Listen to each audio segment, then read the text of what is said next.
네, 먼저 인사드리겠습니다. 오늘 이 소중한 자리 여러분과 함께하게 된 아나운서 켈리 박입니다. Distinguished guests, ladies and gentlemen, a very pleasant afternoon to you all. My name is Kelly Park, your MC for this meaningful occasion, and it is my great honor and great pleasure to be guiding you throughout today's proceedings. 만나 뵙게 되어 영광입니다. 네, 고맙습니다. 먼저 오늘 이 뜻깊은 자리 함께해 주신 모든 분들과 또 현재 인재교육TV 유튜브 채널로도 시청하고 계신 참가자 여러분들께 대단히 깊은 감사의 말씀과 또 환영의 인사드리겠습니다. Now, first of all, on behalf of the organizing committee, thank you very much for sparing your very valuable time to be here with us today. And special thanks goes out to our online participants watching on NHI YouTube channel. Thank you very much for your participation. 네, 오늘 식스는 개회식과 기조 세션 그리고 세부 세션 1, 2, 3이 순차적으로 진행되며 또 각 세션 중간에 10분 정도의 휴식 시간이 진행될 예정입니다. 저희 휴식 기간 후에도 같은 자리에서 계속해서 진행될 예정이니까요. 여러분께서 끝까지 함께해 주셔서 보다 좋은 정보 교류의 장을 함께 만들어 주시길 바라겠습니다. Now for today's schedule, we'll be starting with the opening ceremony, followed by a plenary session with 3 breakout sessions, namely sessions 1, 2, and 3. Now there will be 10-minute breaks in between each session, and please note that all sessions will be proceeding in this conference throughout the same venue. 자, 그럼 지금부터 국가공무원인재개발원에서 주최하는 2023 글로벌 공공 HR 컨퍼런스 개회식을 시작하겠습니다. Hosted by the National Human Resources Development Institute, let us now begin the 2023 Global Public HR Conference. And now, to officially begin today's event and to personally greet each and every one of you, it is my great honor to invite Kim Tae-hwan, President of the National Human Resources Development Institute, for the opening remarks. Please welcome him with a big round of applause.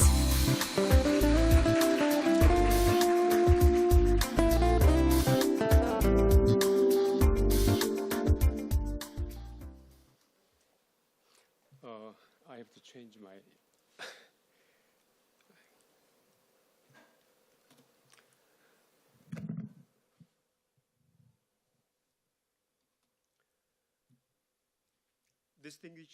distinguished guests who are here with us today and online participants from around the world. Welcome. I'm Kim Tae-hwan, the president of the NHI, the National Human Resources Development Institute. First of all, thank you for being with us today at the Global Public HR Conference 2023, despite your busy schedules. In particular, I am grateful to the keynote speaker,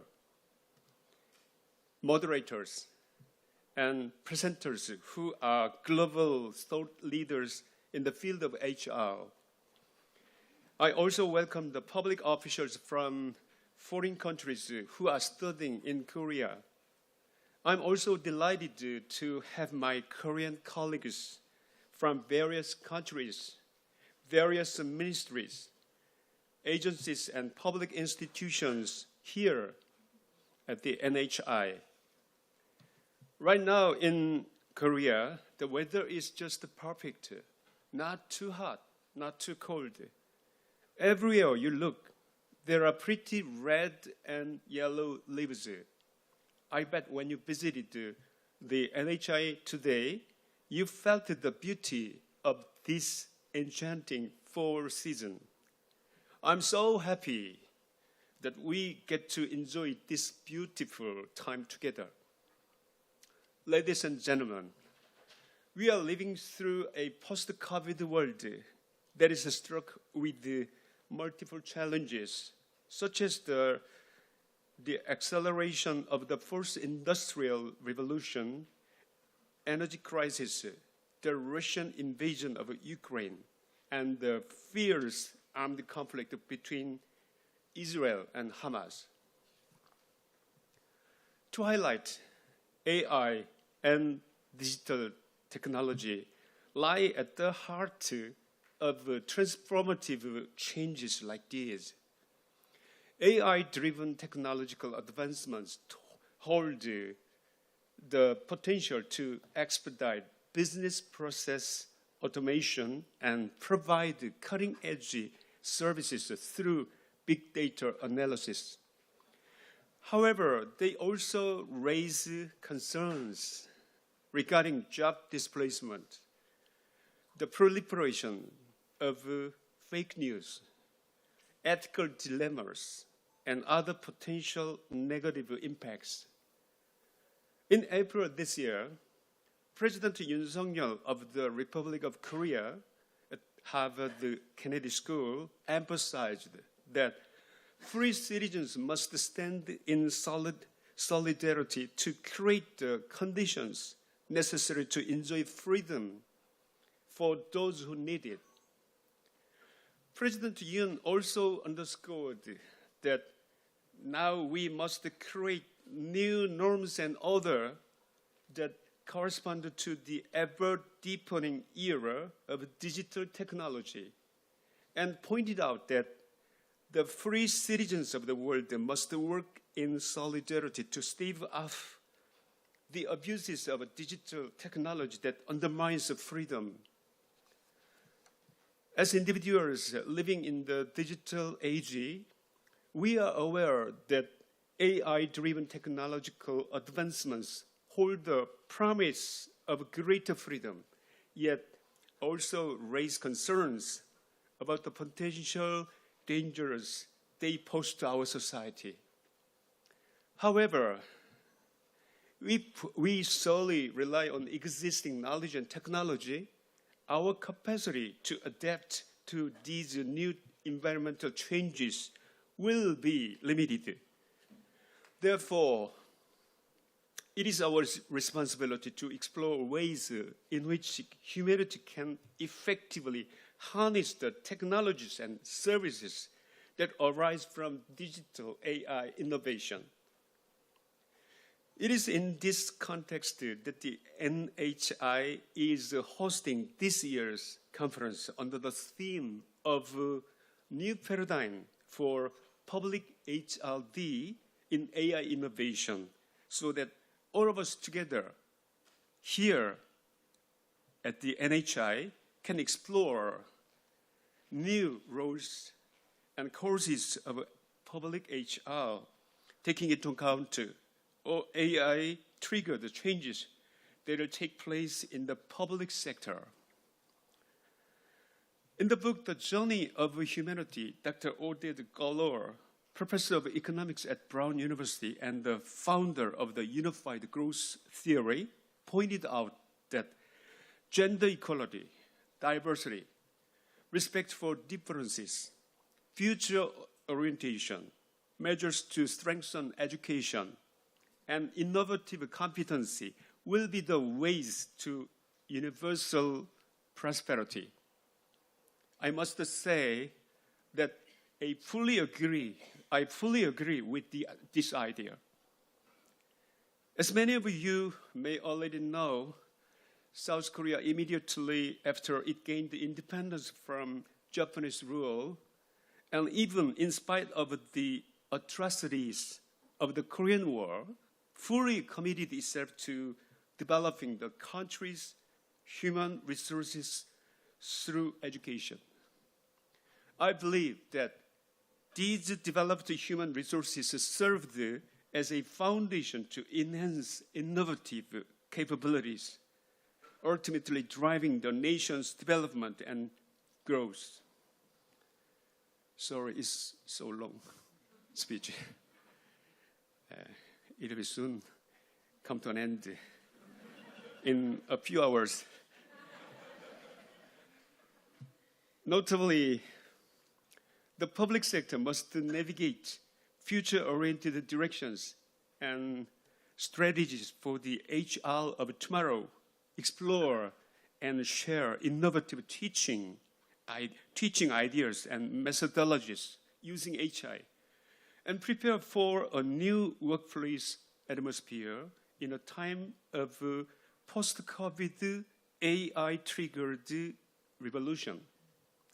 In particular, preparing public servants that can keep up with our time, actively responding to the changing atmosphere of a new era, building the capacity of public servants, and nurturing leaders that can proactively bring about changes in the public sector has always been and will continue to be the calling of public HR. Digital technology using AI is already deeply intertwined with public HR innovation. In a case in point, some of the speakers for this conference were actually recommended by OpenAI's ChatGPT, which clearly shows how generative AI has already become commonly available to us. I'm confident that today's conference, through sharing of stories and opinions from around the world, will be insightful, stimulating, meaningful, and fruitful for all participants. Moreover, this conference is global in nature, thanks to the presence of participants coming from all over the world. In that regard, I hope today's event becomes an opportunity for both your personal growth as well as your country's advancement. I believe that your interest and commitment to this conference will make this event even more valuable. Together, we can forge ahead for a more promising future by sharing each other's experience and knowledge. I encourage your active participation and discussions today. In closing, once again, I would like to wholeheartedly express my appreciation for your participation and wish you a healthy and happy future going forward. 감사합니다. Thank you. Yes, thank you very much for the warm welcome and your dedication and support for making this event possible in this beautiful autumn weather of Korea. Thank you once again. Please give another big round of applause. Thank you very much. 네, 이상으로 개회식을 마치고 저희 바로 이어서 기조 세션을 진행하도록 할 텐데요. 지금 현재 포디오 이동과 또 무대 정비가 이루어지고 있습니다. 정리되는 대로 바로 이어서 세션 시작하도록 하겠습니다. 이번 기조 세션은 기조 연설 20분과 또 대담 20분으로 진행이 될 예정입니다. Now, as soon as the stage is set, we will proceed right to our plenary session. The plenary session consists of a keynote speech followed by a special talk that will both take 20 minutes each. Now, we do have a prestigious lineup of expertise waiting to share their excellent knowledge and in-depth information with us. So please stay with us till the end and hope you take home lots of thoughtful and interesting exchanges back home. Now, the keynote speech will be presented by Professor Matisa Hollister from McGill University of Canada, and the chair for the plenary session will be led by our Professor Il-Eung Kwon from Seoul National University of Korea as well. Now, before we begin, there is a quick reminder. Once again, simultaneous interpretation is provided throughout this event, so please switch on to channel 1 for Korean and channel 2 for English. And also, we are accepting real-time questions and comments regarding to the presentations of each session. So you can simply access onto the Simpost Talk page by scanning the QR code displayed on the screen. And once you select the speaker that you want to address to, you can submit your questions or comments down below. Now, we are also taking questions via YouTube comments, so we look forward to your active participation. And now, ladies and gentlemen, please welcome Professor Matisa Hollister from McGill University of Canada and Professor Il-Eung Kwon from Seoul National University of Korea up to the stage with a big round of applause.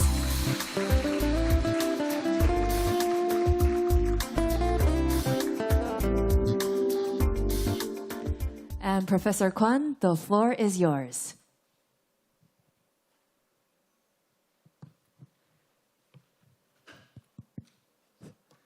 Okay.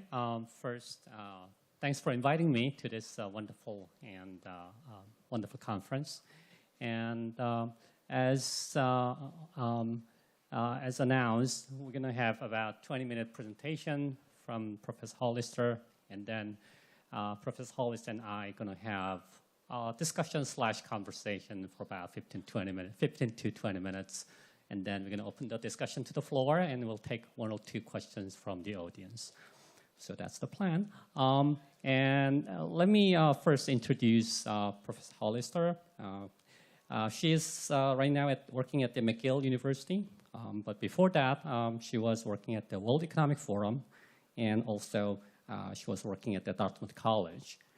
And interestingly, she was doing urban planning as an undergrad student, but did a PhD in sociology at MIT, at Harvard, right? So she and I was talking that, actually I was at Harvard doing my PhD at the time, so we might have bumped into each other. So it's such a small world. Anyhow, so please welcome Professor Hollister with a big applause. So floor is yours.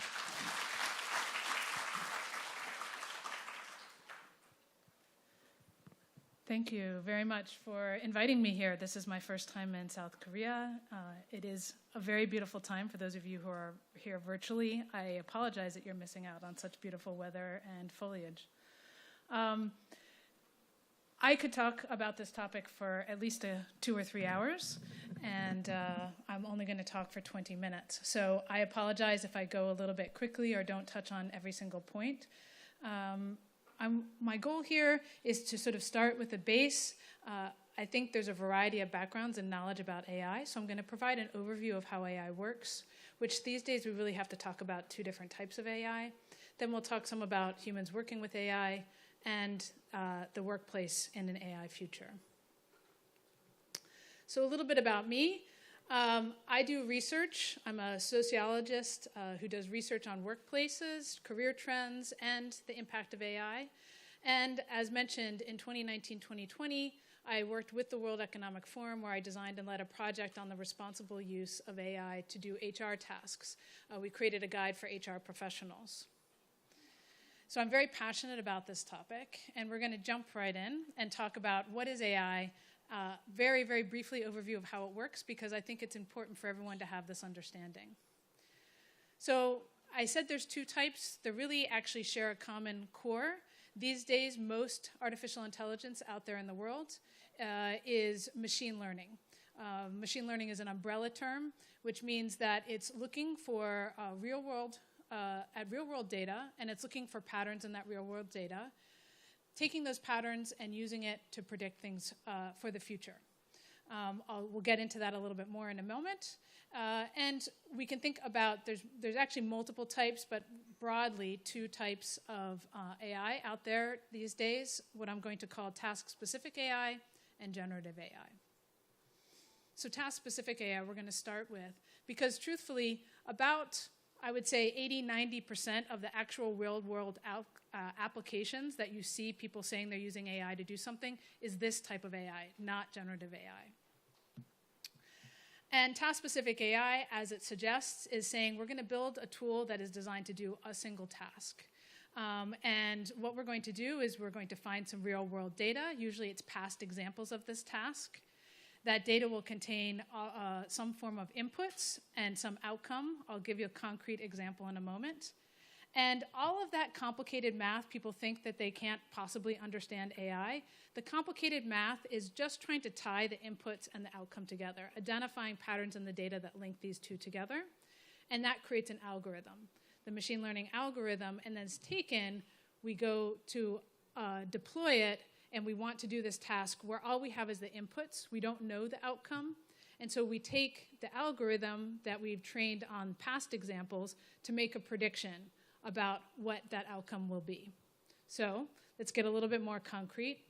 Let's suppose that I'm going to use an example I'm very familiar with. I want to build a tool that will help me identify the best job candidate. I work in HR. And so I want to create a task-based machine learning. So as I said, what do we need to build an AI tool? The first is I need training data.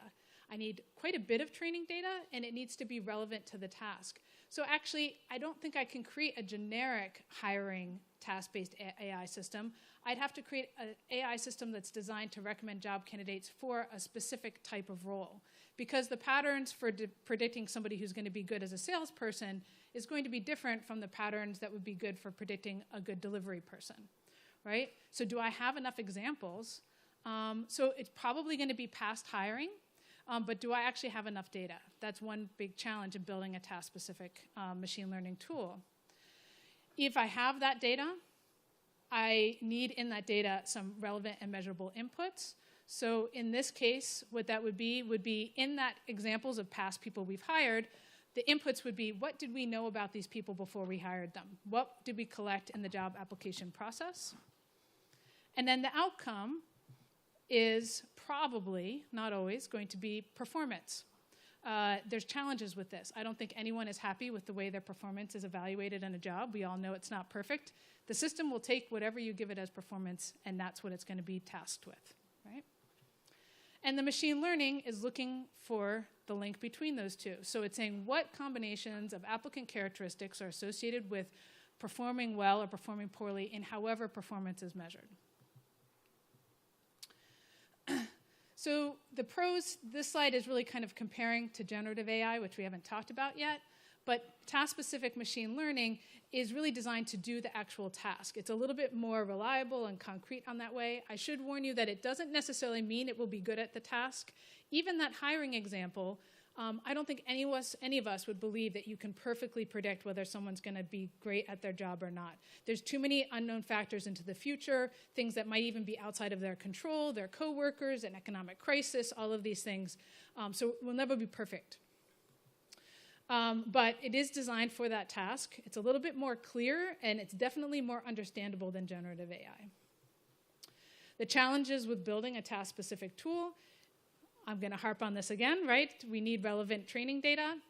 The other thing that I really want to warn is that no AI system, and that includes all task-specific systems, can we claim just because a computer is doing it that it's objective. And it's not objective for two reasons. I also hear sometimes it's sort of autonomous. The computer has learned all by itself. But I just described how I would set up the system. I just made a whole bunch of decisions. What is the task I'm going to do? What is relevant training data? What are relevant inputs? What is the outcome, right? All of that has a big, big impact on how the system is going to work. That's a human decision, not a computer. All the computer has autonomously done is find the patterns.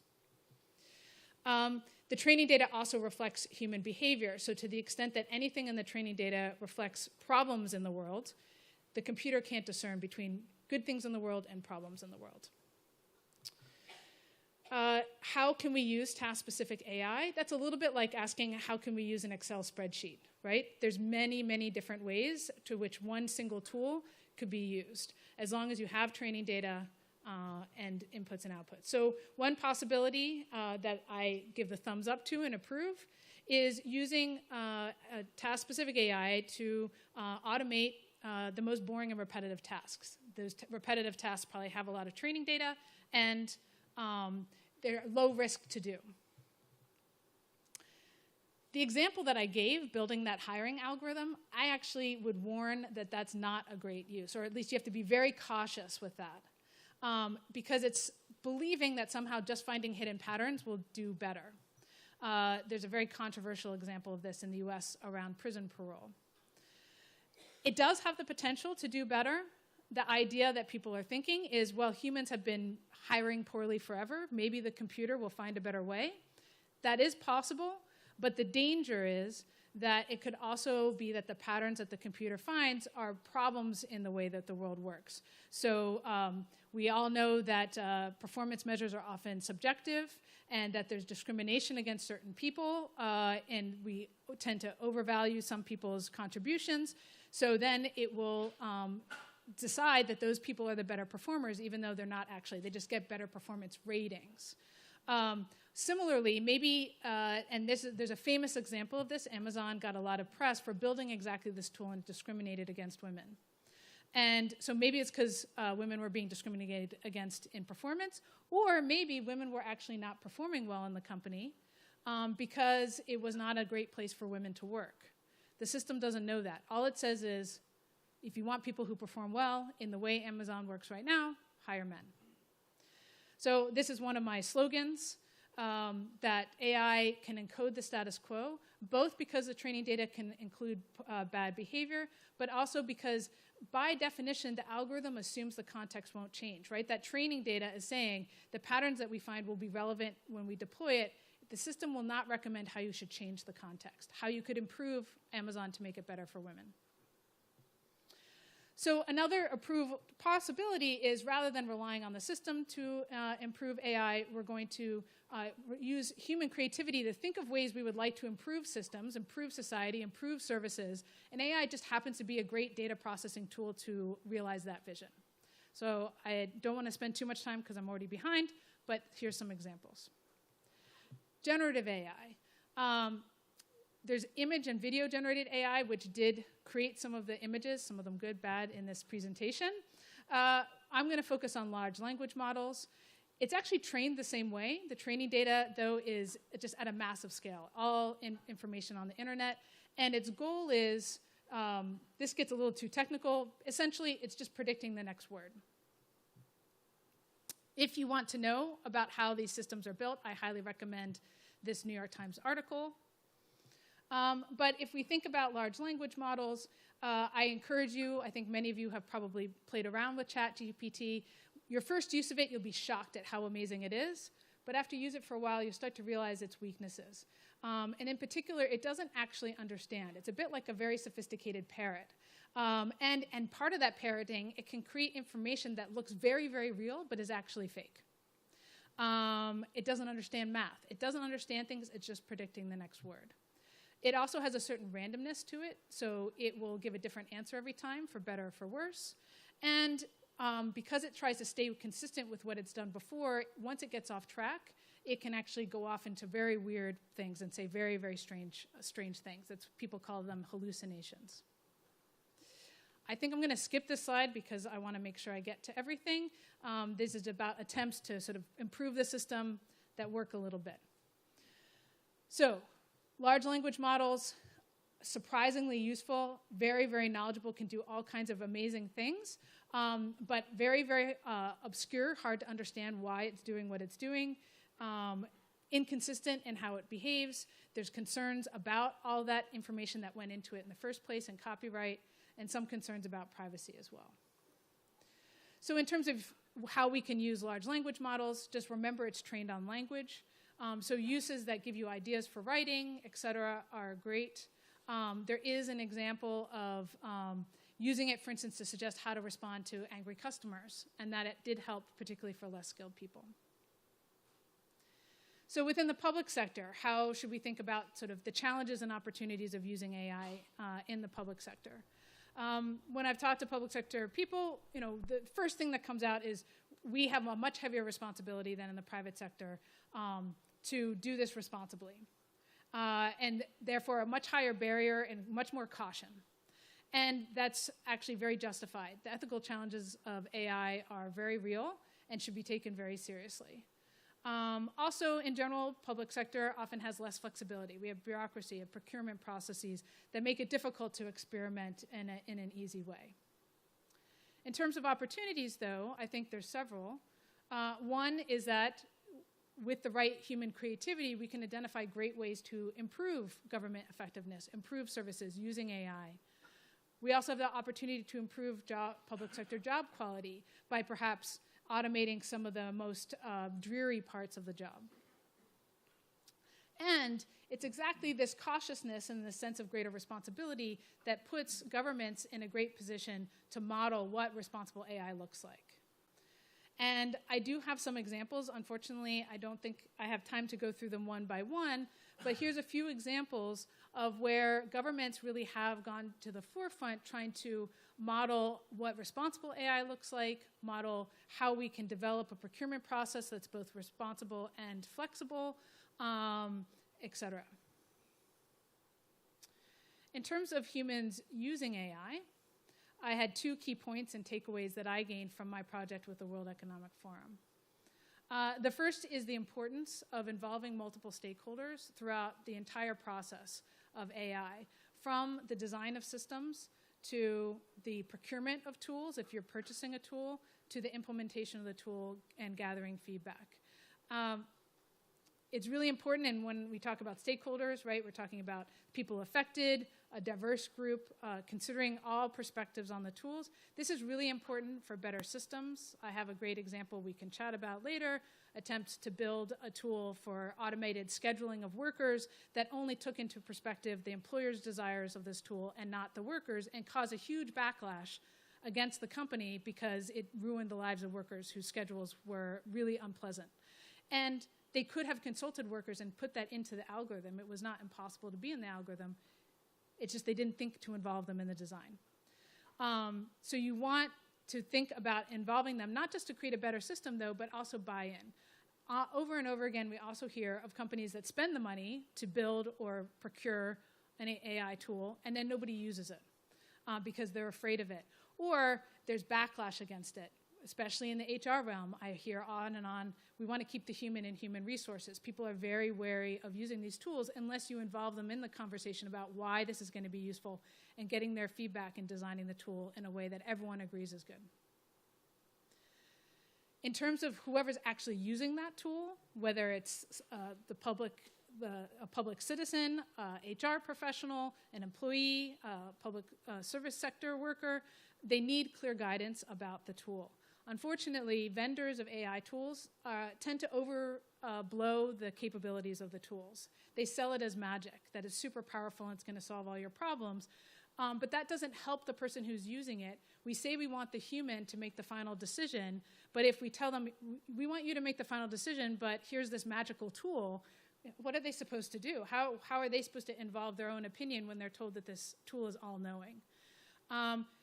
There are known limitations to these tools. I've laid out a few for task-specific AI and generative AI, and those should be passed on to the user to help them understand how they should use this tool, how it can be helpful, but also its limitations, how they should involve their own human judgment. And this last point on the slide I highlighted because it was one of the first things that struck me. The first thing I asked ChatGPT was, there was a statistical technique that I teach in class that students really struggle with. But for years, I'd searched the internet for a good resource that explained it. But for a variety of reasons, I could just never find a good source. I asked ChatGPT, please provide a non-technical explanation. I thought, wow, it's so good.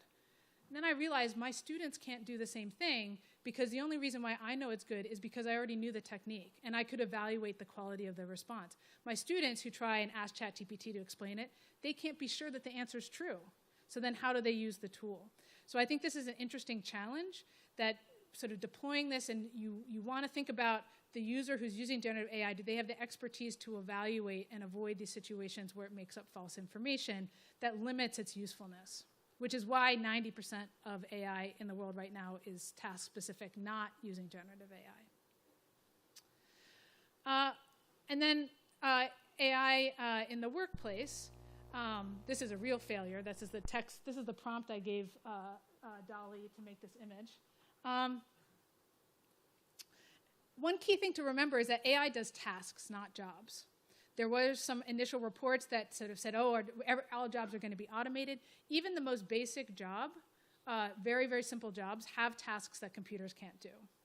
So jobs are not at risk of automation. Tasks are at risk of automation.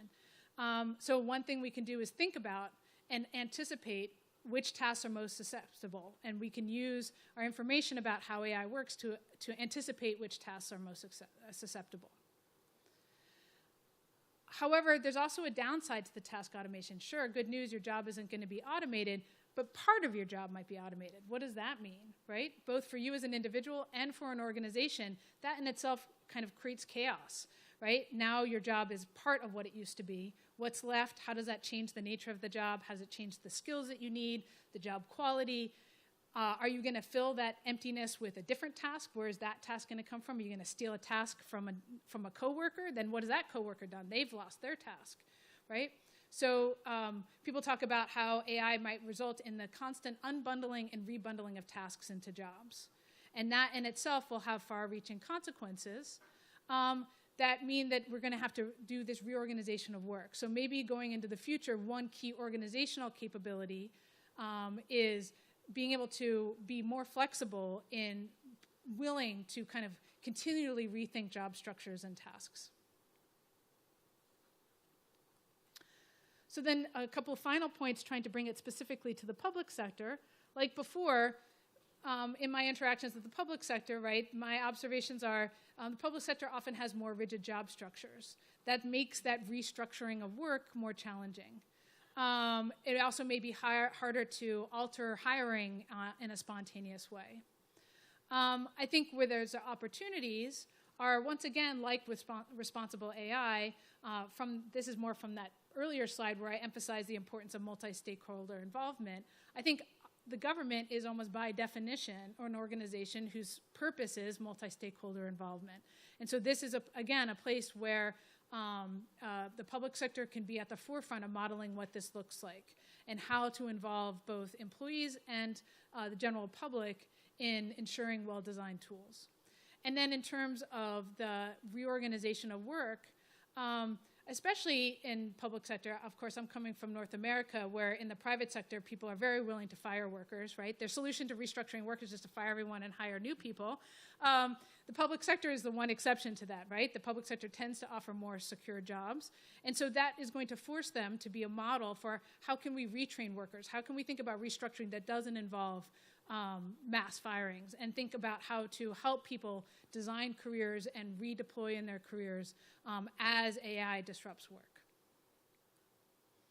And so the final point is just to say these are the key takeaways that I would hope all public sector managers would have in their toolkit, which is an understanding of how AI works that's in the middle between magic and evil, has a knowledge about and is constantly thinking about how AI can be used responsibly to improve public sector, doing that multi-stakeholder involvement, and anticipating and thinking about that challenge of organizational restructuring. And that's everything I have.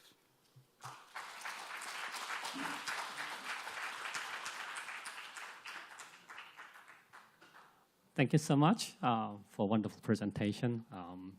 There was, it was a very short presentation, like 20 minutes, but somehow she managed to cover all important topics. So that was wonderful.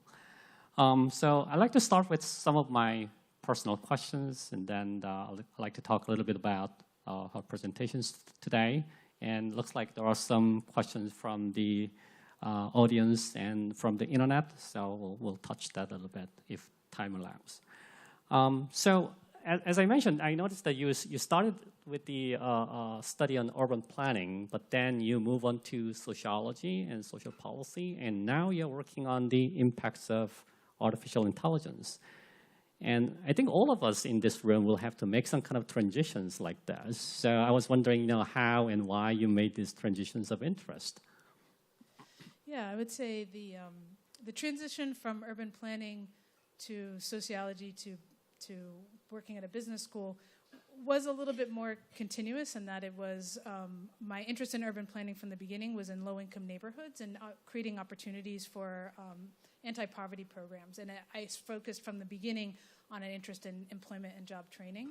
So I did my master's first at MIT, where my focus was on job training programs for low-income people, and then decided to do a PhD. The sociology part was just because for job security. There's many more universities that have sociology departments than urban planning departments. But I really wanted that public policy part as well because I was interested in this impact on jobs. And then I stumbled more broadly into questions about the evolution of work and whether good jobs are going away and that kind of thing. The AI work was a bit of an accident. I was saying I was asked to do exactly what you're doing right here and be a discussant with somebody who I didn't know until I agreed was one of the most famous AI researchers in the world. And I was told, we're moving the room from a room of 50 people to a room of 800 people. And I thought, oh, gosh, I better actually figure out what this AI is. And so I started reading about it. I had assumed until that point that it was some complicated computer science thing. And I was absolutely floored when I discovered that it was basically sort of statistics on steroids. And that it was actually drawing on statistical techniques that I had been using for years, multiple techniques of which I had used in my dissertation. And because I had been using those techniques to study data about the workplace, I immediately was able to see in my mind both the opportunities and the consequences of relying on that data, a lot of which, to that point, I've been using to show the problems in the workplace. And, oh gosh, if you just give that to the computer and say, go forth, and assume that this is all objective data, the problems that could be. And so I became very involved. And then the fellowship with the World Economic Forum was just an amazing opportunity to bring that to the real world, to have interactions with people in the public sector, the private sector, the startups, and really get a sense of what was going on. Right, that's wonderful. I mean, this window of opportunity, and you took it. Yeah. And I guess a lot of us here today, including myself, this could be a window of our opportunity, Yeah, and we might get into the AI more. In my case, more research, I guess. Okay, so about the artificial intelligence, in your presentation, you made a distinction between task-specific artificial intelligence and generative artificial intelligence. And I was wondering, whether human intelligence have distinctions like that? Whether do humans have like a task-specific intelligence and generative intelligence? What do you think? Yeah, and you know, that generative AI part is a new thing. I gave a talk actually in the middle of the night last night, virtually, and a talk in September, which is the first time I've talked about generative AI. Up until then, my presentation wouldn't have had that part. And I realized, oh, there's so much attention being paid to ChatGPT, I've got to add this into the talk. And I do think, I mean, I was really shocked. I went to a conference in April that included the people from OpenAI and Microsoft who actually trained these systems. And I was really shocked that these people were even saying, oh, there's something actually intelligent about this. They were surprised at how their own systems, how well they worked. Because in reality, they really are just predicting a word. How could that possibly result in what you see when you interact with it? And so some people, they talk about this idea of that there's AI and there's AGI. So AGI is the idea there's artificial general intelligence. There's a general recognition that AI systems, they don't really understand. They can only do a task. And if you change the task a little bit, including, right, I need to hire for a salesperson versus delivery person, or even I need to hire for a salesperson in Canada versus I need to hire for a salesperson in South Korea, the system trained in Canada may not work in South Korea because the context has changed. So people started talking about AGI. Part of, I think, what got the researchers excited was that it seemed to have a more general capability. Because it can pull on all of this knowledge of all of the internet, it's not as task-specific. Although in reality, it is still task-specific. It's specific to language. So I think it really does challenge. It makes me, I tend to not be a philosopher. I'm much too concrete. But it has made me think a lot about what is human intelligence? What does it look like? What is human creativity? Has really come up with the DALL-E, right? That if a human took multiple styles and combined them together creatively, we'd say that's creativity. But we get the sense that when DALL-E does it, it's just this sort of very weird recombinatory parroting, right? So how do we know what's human intelligence or not? But I do think that humans do learn in multiple different ways. But the key thing that no one's quite been able to figure out is that humans have this ability to deduce kind of general principles that can be applied in a new situation. And that's what's missing, and that's what, when people talk about artificial general intelligence, they're talking about this elusive ability which they haven't been able to achieve, which is that I can enter a new situation and think about, well, what have I learned in the past that might be relevant to the situation and apply these general principles to something completely novel. ChatGPT has a little tiny glimmer of that, but then when you use it more, you realize it still has lots of limitations. Okay, so yeah, AGI, is that what? Is that how you said? Okay, so that sounds highly interesting. But before we get there, so let's talk about the task-specific artificial intelligence first.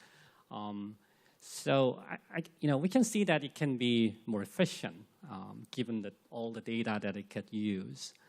But the society is not always about the efficiency. I mean, we either consciously or subconsciously think about the social norms and taboos, and sometimes we have cognitive biases, which somehow makes us human. So should the AI use or think about these cognitive biases of humans and taboos or social norms? I mean, for example, if you touched this upon in your presentation a little bit, so if the skin color can predict the efficiency, should AI use a skin color in hiring? Or what about the body weights if it can predict the efficiencies? So what's your opinion about this? Well, I think that's exactly the challenge, right? That the system. So the reason why people turned to machine learning in the first place was actually because of this concern, right? I tell people up until this point, we can think about a computer program that would do the same task, and we could think the reason why we don't want a computer program that's just a if-then statements, right? Sort of branching step by step. That it's not human enough, that it doesn't understand the subtleties and the conditions, that sometimes it's this and sometimes it's that, and it doesn't understand human nature. And that's why people said, you know what we need machine learning. We need the computer to not learn by rules that a human laid out, because humans are not even aware of all the rules. They're not very good at recognizing their own sort of human assumptions, and so they're not going to put it into the program. So instead, we'll give the computer data on the real world. And that real-world data was a real breakthrough. It was just in the past 15 years that machine learning has become the dominant form. And its insistence on learning, creating the algorithms from the real world is a key reason why it's so effective. But then you fall into this trap, which is exactly what you said. What parts of that sort of human nuance and subtlety is good parts of human nuance and subtlety, and what parts are bad? And the system, right, if we learn that body weight is a bad predictor of performance in being a salesperson in a department store, but that poor performance is because customers are discriminatory. What do we do with that? We don't want to say we're not going to hire people because of their body image, even though it reflects real-world outcomes, right? So it highlights the problems in our own society, and it doesn't solve them, I think is the key thing. But I think there's also places where we do still want the human touch. And that's part of why I emphasize that there's always this principle in responsible AI that the human should make the final decision. We don't want computers sort of automating decisions. But oftentimes the human is so intimidated by the system that they're not putting their judgment in, which is why you really have to encourage the human to explain why the system isn't perfect and why their judgment's still needed, and what part of human touch is missing, so that they can bring that in as well. Right, that's... Well, that's very insightful. So, the theme of this conference is AI in public HR. And I guess implicit assumption is that the AI in public HR is going to be somehow different from AI in the private HR. So I was thinking, if the task is going to be done by artificial intelligence, the distinction between public task and private task, is that going to matter, or should we make that distinction anymore? I think it will depend upon the task, and this is where the human judgment of deciding which tools will work best or not is useful, which is to the extent that there's a tool out there that's designed for a particular task, and you look at it and you say, this task, private sector, public sector, is performed exactly the same way, then sure, the tool that was designed in the private sector will work okay in the public sector. But if there's different constraints, if there's a different context in the workplace, right? One of the things that people like to build HR AI tools for is a predictor of who's about to leave, who's likely to quit sometime soon, right? And we might think to some extent that's shared, whether you work in the private sector or the public sector, the things that drive you to quit might be similar. But maybe not, right? There's some unique aspects to being a public servant that might change those patterns. And so you might think, this is really, the public versus private is really a specific case of this general principle that the AI system, you have to look at a key question to ask if you're going to buy a tool is to ask what data is this trained on? What is the context in which it's trained on? So if you're in the public sector, is this trained on only private sector data? And then you have to think in your mind, is that transition going to be difficult? Or it's only trained on data from a different country? Or it was trained on data, during the period where the pandemic first hit, some tools stopped working, right? That attrition predictor may not work anymore because now maybe a big predictor is I have someone at home who has a risk of immune disease, right? And so I have to quit to take care of them. That wasn't in the system. It's not in the past data, so the system will stop working. But a tool that is used to measure whether or not people have the job requirements in their resume, that one probably still worked, right? Because the pandemic doesn't shift that linkage and patterns. So it's going to be case by case. And so you don't have to reinvent everything for the public sector, but you have to be cautious about things that are developed for the private sector. Right. But on the other hand, sort of one distinction between public and private sort of sector or task is that there's issues of accountability. Yeah. So in the private sector, if the firms, if they go bankrupt, that's about it. That's the end of accountability. But the government cannot go bankrupt. It cannot disappear. So there's a sort of infinite amount of accountability, which I think it's important for the public sector. And now, if things are done by artificial intelligence, and as you mentioned, artificial intelligence is not perfect, so it's going to make a mistake, it's going to make a wrong judgment, then who should be accountable for that? So that would be an important question, especially in the public sector. Yeah, it's absolutely a critical question. And this is one reason why the road of sticking with uses where either it's relatively clear relatively easy to build an algorithm that you're relatively confident will work because it's learning a task that's relatively objective and straightforward, or where the consequences are low risk, right? So a thing that schedules interviews, right? If it gets the interviews wrong, yes, it's an inconvenience, but it's not a big consequence. That's actually the government of Canada, one of their innovations was creating a very good risk assessment questionnaire that is actually required of the public sector. For any public sector agency that wants to adopt an AI-based tool, they have to fill out this questionnaire, and a lot of the focus is on what's the risk level, what's the consequences of the decision that this tool is making. Is it something low risk or high risk? And it scores the risk level of the tool that they're considering, and depending upon the score, it's different reporting standards and different procurement standards. So that it says, look, you want to interview chatbot, go for it. You just have to report to us once a year confirming that it works. You want to use it to decide who's a good job candidate, and it might discriminate against people. That's very high risk. You're going to have to demand a lot more from the vendor before you can even purchase it. You're going to have monitoring requirements and that kind of thing. And that's really where I think the public sector can stand out in modeling how to do this, how to be responsible, because I do think it's a big concern that the private sector is just going nuts. There's this sort of race towards claiming that you're using AI, and they're adopting AI without really caring about the consequences, and I think it's problematic. Okay, great, thanks. And so going toward that sort of direction of thinking, and I was thinking about, okay, so if the AI is going to be so advanced and smart and do all these things, who's going to control AI? And what does democracy mean in the world of artificial intelligence? I know this is a big question, but sort of I was curious about your thought.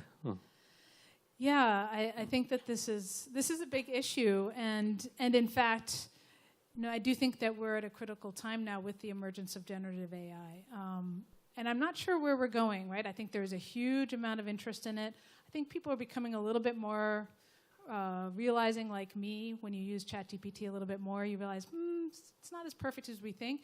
But a big concern with those systems is that they are enormous. They took millions of dollars to create. They required a huge amount of computing power. There's only, maybe I think 4 or 5 companies in the world that have developed one. And that makes those companies extremely powerful.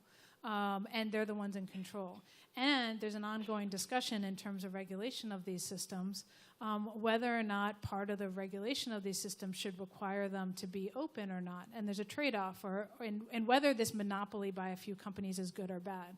The companies will claim we're on top of it, we know what we're doing, we know how to control things, we have the expertise. There was the Facebook did make its foundational model more widely available, and there was both a flurry of creativity, but also this concern that we just released into the wild this incredibly powerful and dangerous tool. So there's an ongoing debate about the consequences of, what does it mean to try to have equalize power, have a democratic processes work, and have not have all the power concentrated in the hands of a few, but what's the risk of just sort of also just opening it up to everybody? Right. So I guess that's where the experts like you should be more important. So I presume that you probably have worked with both private sectors and public sectors, and so I was curious if whether you had any kind of a frustrating episode or experience when you're working with the public sector versus private sector. Not too much. I mean, I think the main impression that I've gotten is the points that I've put on the slide, right? That we're not necessarily a big surprise, that they're much more that public sector is much more cautious. Public sector is not, in terms of the employment structures, is more rigid. And I would say, some of my experiences with the public sector have been relatively positive and a bit eye-opening. I can't talk about all the details, but there was one example of an attempt by the public sector to pilot the use of a tool, and the vendor had agreed to kind of go through a review. And in the end, my understanding is that they abandoned the project because even though initially the vendor was quite confident about this, they agreed to do the review, it became relatively clear surprisingly quickly that they were actually not willing to share the information, or something about, I wasn't privy to the whole process, but something about the review relatively quickly came to the conclusion that they were not going to achieve the level of transparency and responsibility that this government agency wanted. So in some ways I see that as a positive thing and a warning sign, right? Because it was embarked with a very optimistic view, and so to very quickly realize that a quite reputable and confident company would realize that they couldn't meet this standard, or if the agency maybe realized that they couldn't meet this standard, is kind of a sobering lesson as well. Right, thanks. So let me first take some questions from the online, and I cannot ask all of them, but let me just pick a few. So do you think AI can demotivate researchers to do original work and innovation? Oh, demotivate researchers to do for innovation. Yeah, that's an interesting question. I haven't looked as much at, right? Obviously, one of the exciting uses of AI is kind of scientific research, folding of proteins, even kind of coming up with new ideas, and I do think, I mean, in general, right? The concern is, does it demotivate lots of people from pursuing careers? And I think it does mean that the researchers, this is where I think everyone having some idea of what AI can do and can't do helps them sort of target and realize, I think for the most part, it's actually a good thing, because for the most part what it's doing is some of the stuff that's the slowest, right? The folding of proteins was just taking a very, very long time for anyone to do, and it actually may free the human to do more creative work and be more innovative because they can process these things faster. But there is a definite danger,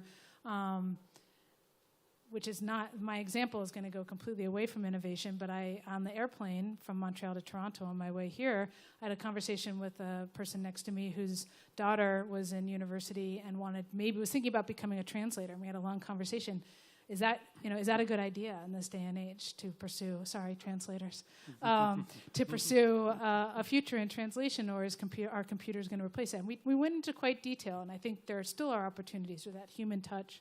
It's still going to be necessary, but probably less, right? And that could be quite demotivating.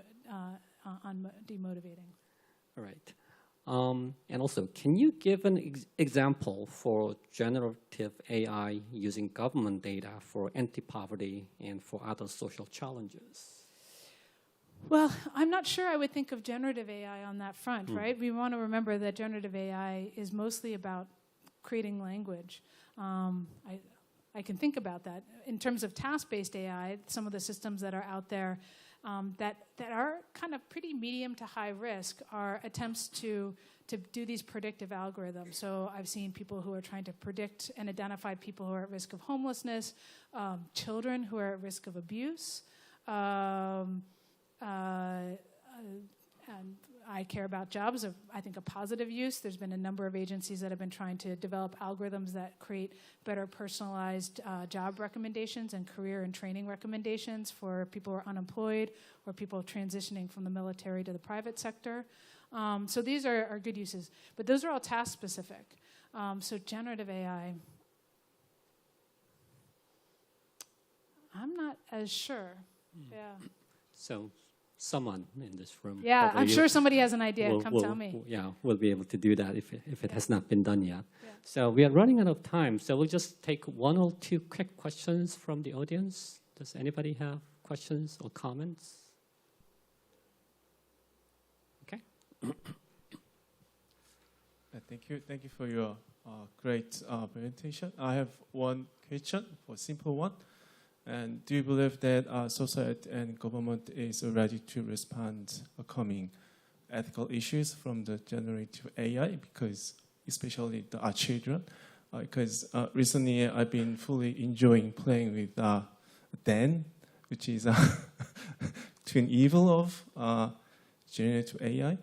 So I actually spent like 4 or 5 hours because everything is there.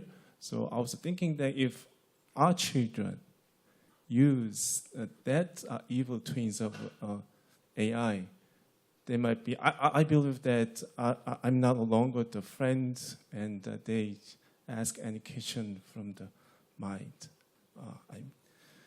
Question. So, do you think our government and society is fully ready to upcoming new challenge and the risks for our children? Probably not. No, right? I mean, this is the challenge. The speed, especially with generative AI, right? I think for all of us, it got on our radar just in the past 11 months, maybe. And governments are really struggling to figure out how to deal with it and the consequences. So it is a big challenge. On the other hand, I think the younger generations are also maybe not children, right? There's children, and then my students. I was really surprised when I first had conversations with them back in February and March, how many of them had already played around with it, had already figured out its strengths and its weaknesses, and kind of were very comfortable using it in a way that for the most part was useful. Although I've also seen a few examples of them attempting to use it in their homework and failing. So they're not perfect. But I do think there's some real risks, especially younger children, and it's really hard to keep up with it and anticipate it. Yeah. All right, so I'm afraid that we ran out of time. So there are some more questions from online, so I will deliver it to the speaker, so she might be able to answer it sometime later. Yeah. And from the audience, if you have questions, you can ask her during the break. So, okay, so again,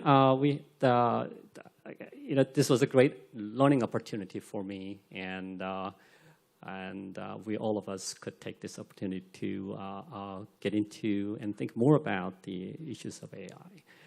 Well, let's give our speaker a big applause, and we'll finish here.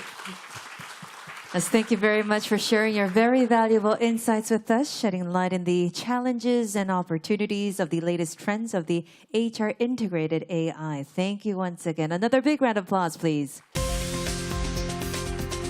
Thank you very much.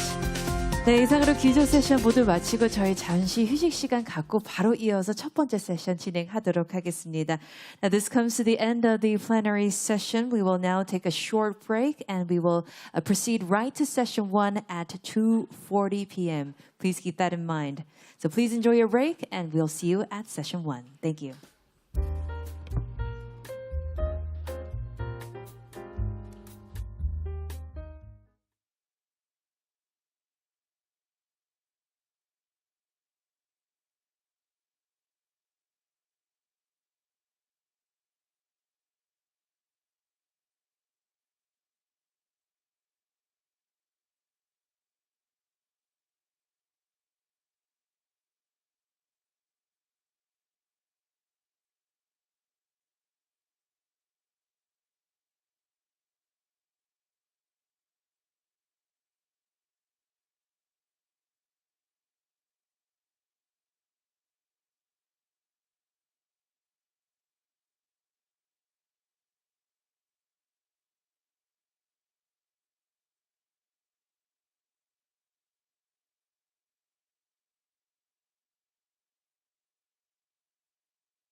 네, 첫 번째 세션에 오신 것을 진심으로 환영합니다. Welcome to our first session.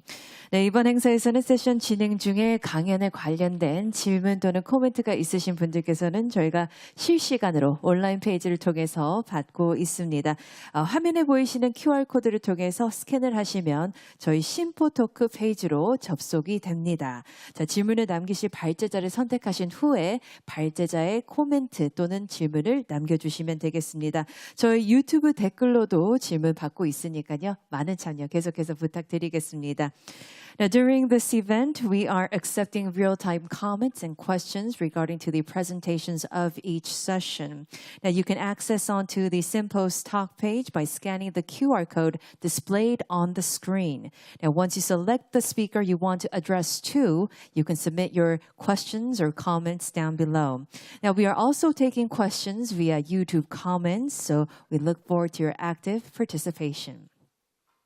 자, 그럼 지금부터 AI 활용 가능성과 한계, 공공 HRD 중심으로 라는 주제로 첫 번째 세션을 시작하도록 하겠습니다. We will now begin session 1 held under the theme, The Perils of AI and Our Preparation. For session 1, please welcome our chair, Professor Kyung Kim from KAIST AI Kimjaechar of Korea. Thank you. And our presenters, Professor Jaeyoung Jung from Ewha Women's University of Korea. And last but not least, please welcome Sabrina Bandera, Head of the Division of National School of Administration of Italy. Welcome. And Professor, the floor is yours. 네, 안녕하세요. Good afternoon. Good afternoon. I am Kyung Kim. I'm with Graduate School of AI at KAIST. And I'll be in charge of first session. The topic for this session is possibilities and limitations of AI utilization, focusing on human public resources development. We will first listen to presentations from our two speakers, followed by a brief discussion, and then we will take questions from the attendees, both present in person and those attending online for QA session.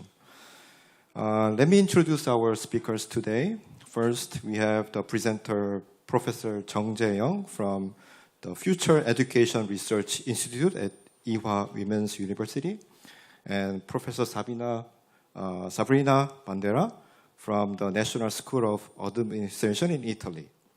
So first, Professor Jung Jae-young from the Ewha Women's University will present on the topic, Directions of Innovating Public HDR in the Age of Generative AI.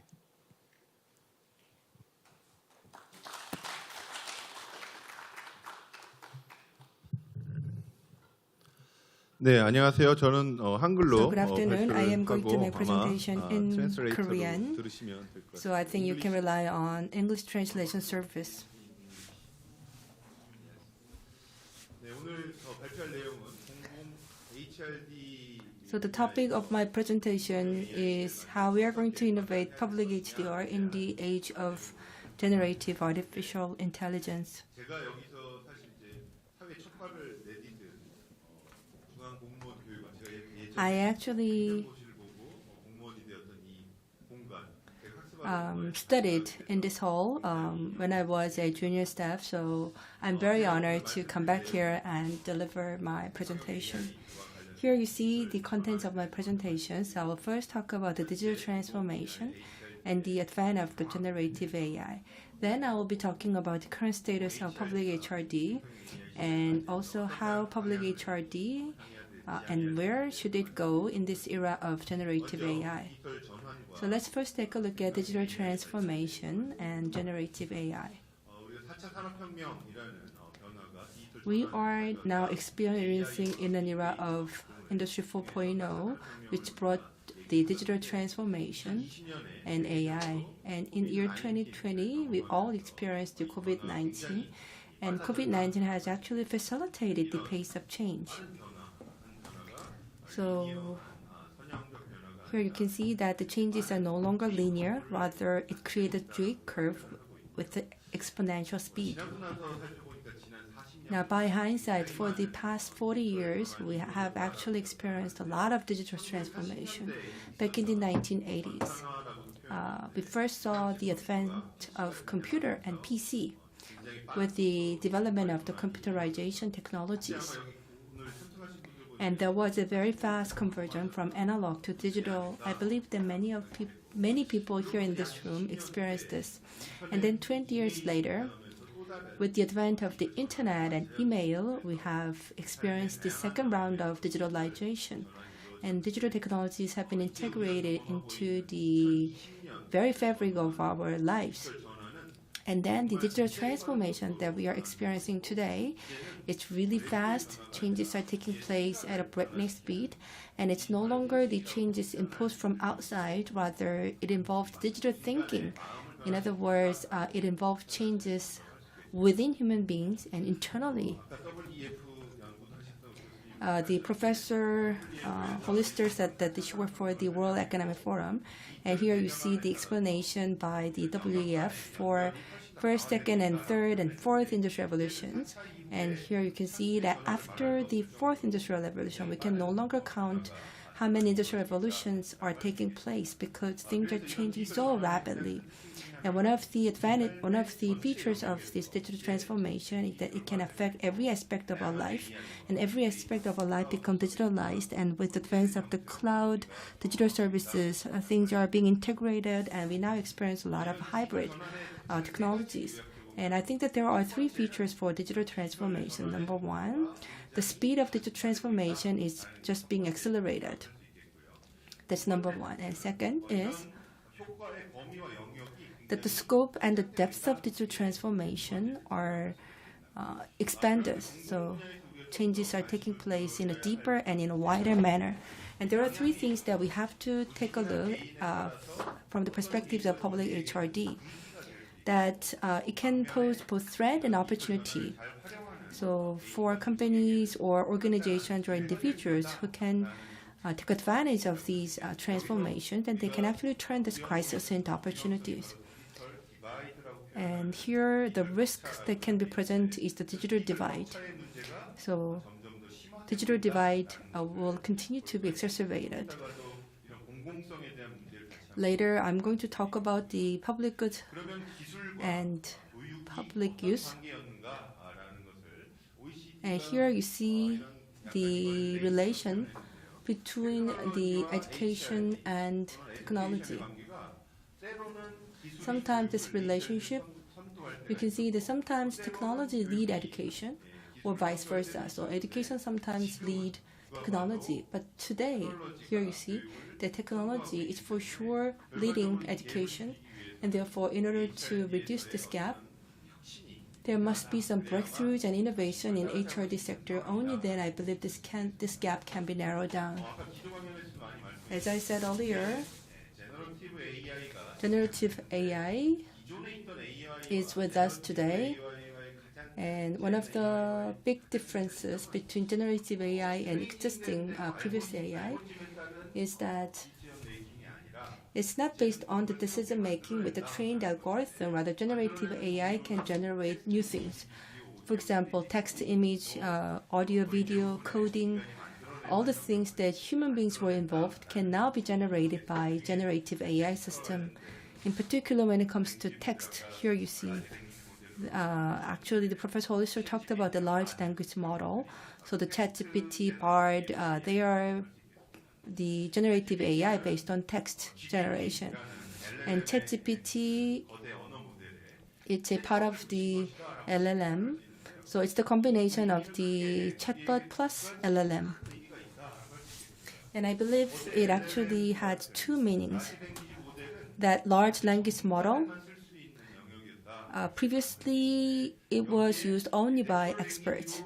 But then as the chatbot is combined to LLM to enable natural language processing, now this technology is opened up for everyone. So even layperson can now use this technology. So that's why I think that we are somehow swept by ChatGPT. Because with this natural language processing, the accessibility has been widened. However, it also means that there is a greater risk because anyone can have access to ChatGPT, and therefore this has heightened the risk as well. So we have to think about both aspects. In terms of the accessibility, yes, it's very positive that it's been expanded. But then too many people have access to ChatGPT, so there is a risk of improper use of the solution. OpenAI website, which developed the ChatGPT, here you see its performance score, and blue indicates the ChatGPT 3.5 free version, and the light green indicates the ChatGPT 4.0 version. And the test, here you see that the bars, SLT, GRE scores. So here is the scores of the various examinations for high schoolers, university students, and so on. And you can see that the ChatGPT 3.5, they barely met that minimum score. But here you see that the ChatGPT 4th version, the score is almost perfect. And what's unique about ChatGPT 4 is that there was no separate training, but still you can see that the 4th version showed a great score for all exams. So yes, we have these very smart, intelligent people, but human beings cannot really reach perfect scores in all these tests, but ChatGPT can do. But here you see that, so in order to use the ChatGPT 4, you have to pay $20 per month. But that's for the ChatGPT 4th version. So if the 5th or 6th version come out, I'm sure that the subscription price will go up. So this means that the capability to afford high price can actually determine what version you can use. So this means that economic divide can actually lead to digital divide or technology divide. So I'm a professor, and I'm sure that the students who use ChatGPT 4 and ChatGPT 5, I believe that there may be some gap in terms of the schoolwork that they submit. So this indicates that there could be the issue of the fairness and also some social values can be compromised. I'm going to publish the book soon, and that book was written through the conversation with ChatGPT. So usually it took about a year for me to finish writing for a book, but then with the ChatGPT, I was able to shorten the time down to 4 to 5 months.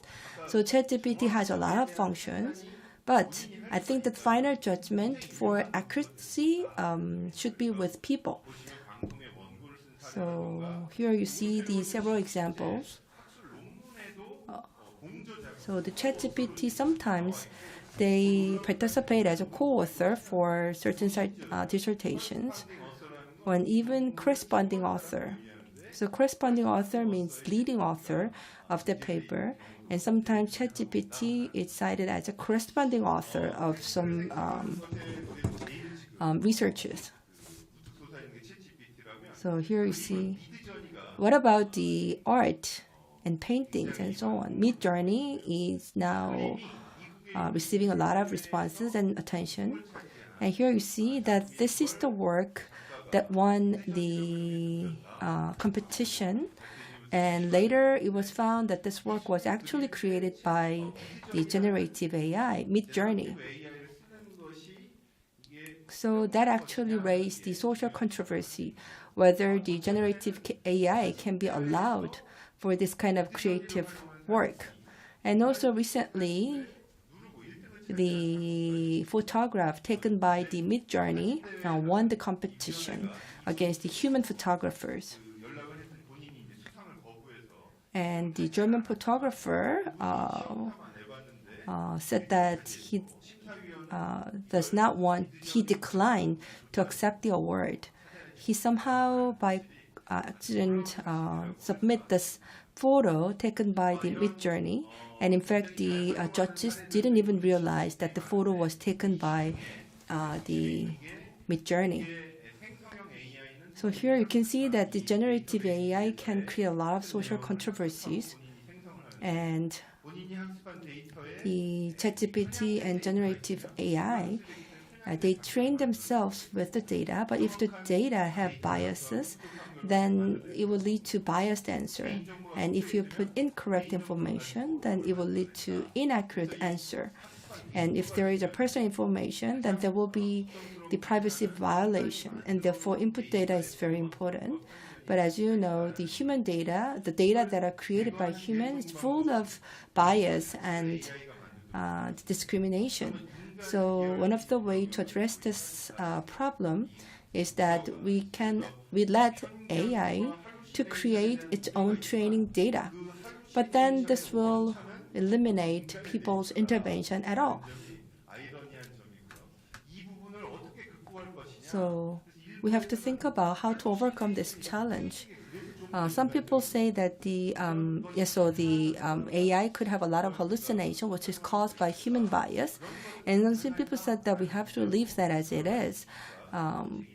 But also some people oppose that idea, so there is a controversy. Then what's the current status of public HRD? Let's take a look. In an industrialized society, we had a goal, and we developed the HRD to meet that goal, and we call it mass production type HRD. So in other words, we provide cookie cutter education to everybody to produce similar kinds of people, similar kinds of talents. So if there is a clear goal and with little uncertainty, then we can have this kind of mass production type HRD, just like the manuals or the guidelines. But we can call it as the trap of averages. Why?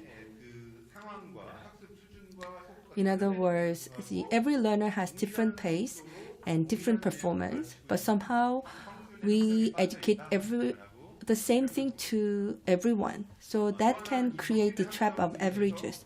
And because of this trap of averages, sometimes it's difficult to distinguish best performers and the low performers. So in the end, what we achieve is just a production of a lot of mediocre people. So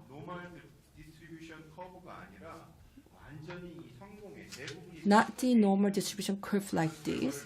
What we have to achieve is that most of people should be led to become high performers, but the current mass production type HRD only create average people or with the mediocre performance. And we can call it the problem of survivor bias. This fighter jet, it was on a mission during the Second World War, and then it fell down after the gun attack. So the airplane was retrieved and then retrofitted, and then it went back to a mission, but the situation was the same. So in other words, for the retrofitting, we had to investigate the areas that were attacked, but the program only looked at the survivor area, so that created the survivor bias.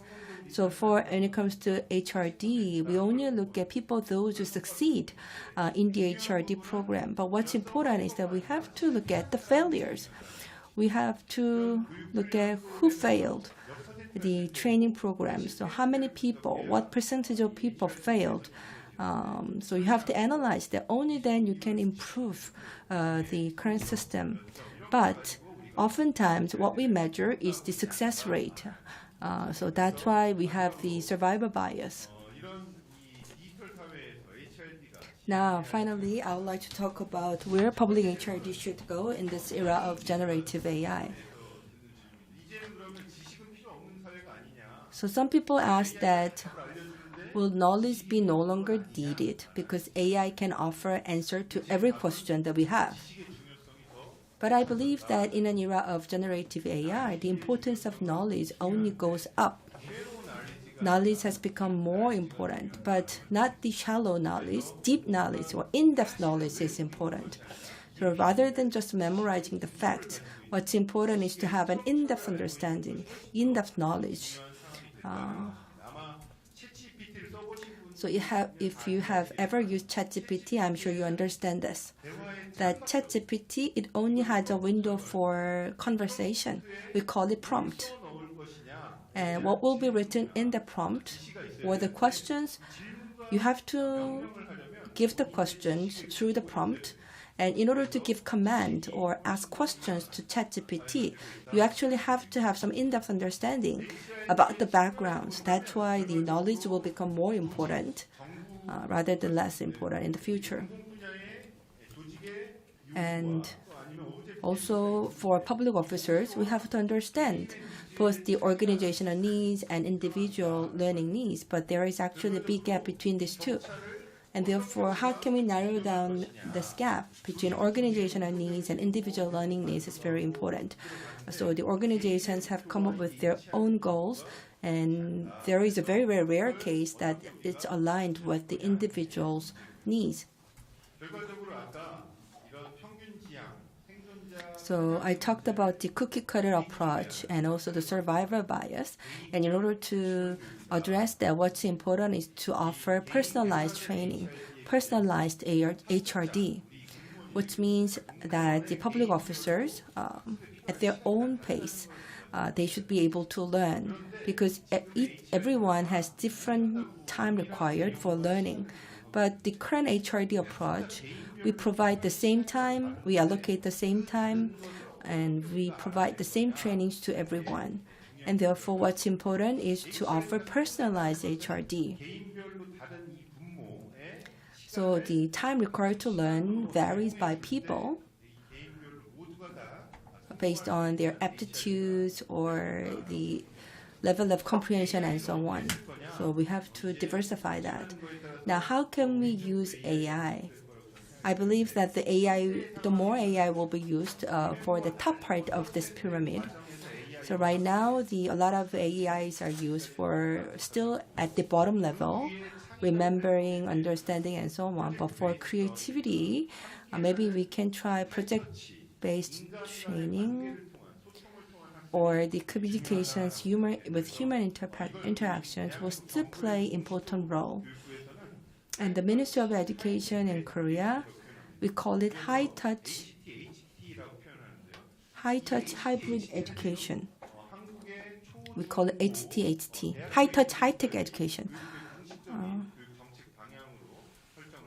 And for high-tech education, we have AI digital textbook, and from 2025, this textbook will be used for grade schools. So the teachers will apply, analyze, evaluate, and create things based on this material. So we call it HTHT. So time required for HRD. And if we can have this kind of flipped learning,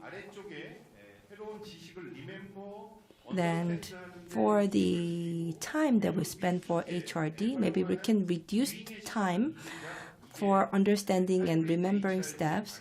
So that will free up our time to focus more on the top part of the pyramid, so create, evaluate, and so on. Now here you see how we can utilize ChatGPT for education.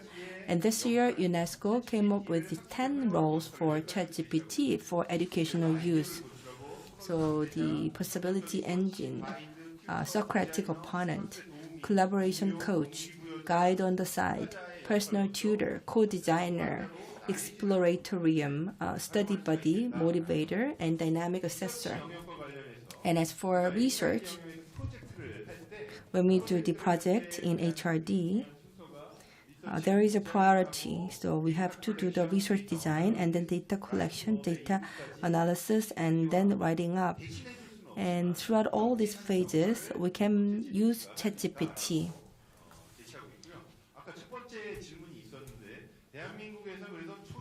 So in Korea, how ChatGPT is utilized in the educational sector from grade school to university, the Ministry of Education came up with the guideline that the ChatGPT is allowed for people over the age of 13 and debarred over the age of 18. So Korea's educational guideline is to try refrain children from using ChatGPT.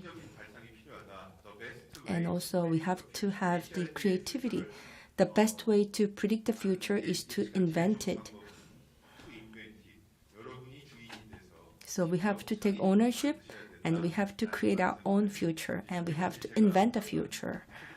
And these are the books that I authored. They're all in Korean, so you may not be able to read, unfortunately. But anyway, this is the end of my presentation. Thank you. Thank you, Professor Zhang. Next, Professor Sabrina Bandera from the Italian National School of Administration will present on the topic, AI and training, threat or opportunity. The perspectives of Italian National School of Government. Thank you. Thank you. Good afternoon. First of all, I would like to thank the National Human Resource Development Institute for the opportunity to be here at the Global Public HR Conference. It's my first time in Korea. Many thanks. During my talk, I'm going to looking at the potential of AI to transform training. My focus is on specific on the lifelong learning in the specific perspective of a national school of government and in particular in that of my organization, the Italian National School of Government, SNA. I organize my speech in two main parts, AI for training and training for AI. Before, I would like to give you some data of the Italian context. Of course, there are only initial reflection because we are still in the early stages of a work in progress. And with the perspective in the context of European view, where the digital sector, which in particularly concern with citizen rights with regard data. First of all, some context. The Italian National School of Government is part of the Italian Cabinet Office. She has its headquarters in Rome, and in the Royal Palace of Caserta is a little town near Naples. And in the SNA missions, there are three main dimensions.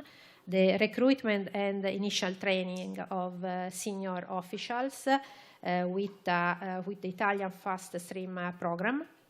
The in-service training, we have 2,000 courses each year for executive and senior manager in a wide variety of areas, including human resource management, public policy, strategic foresight, international and European affairs, and administrative law and public procurement. The third dimension of our mission is research and PhD program, and I coordinate this dimension. Research to ensure training to best respond to the challenges of the reform of the Italian public administration. And from this year, we can offer different PhD programs.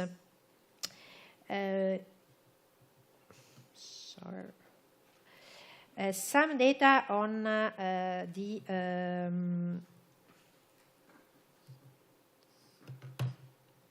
sorry, a moment.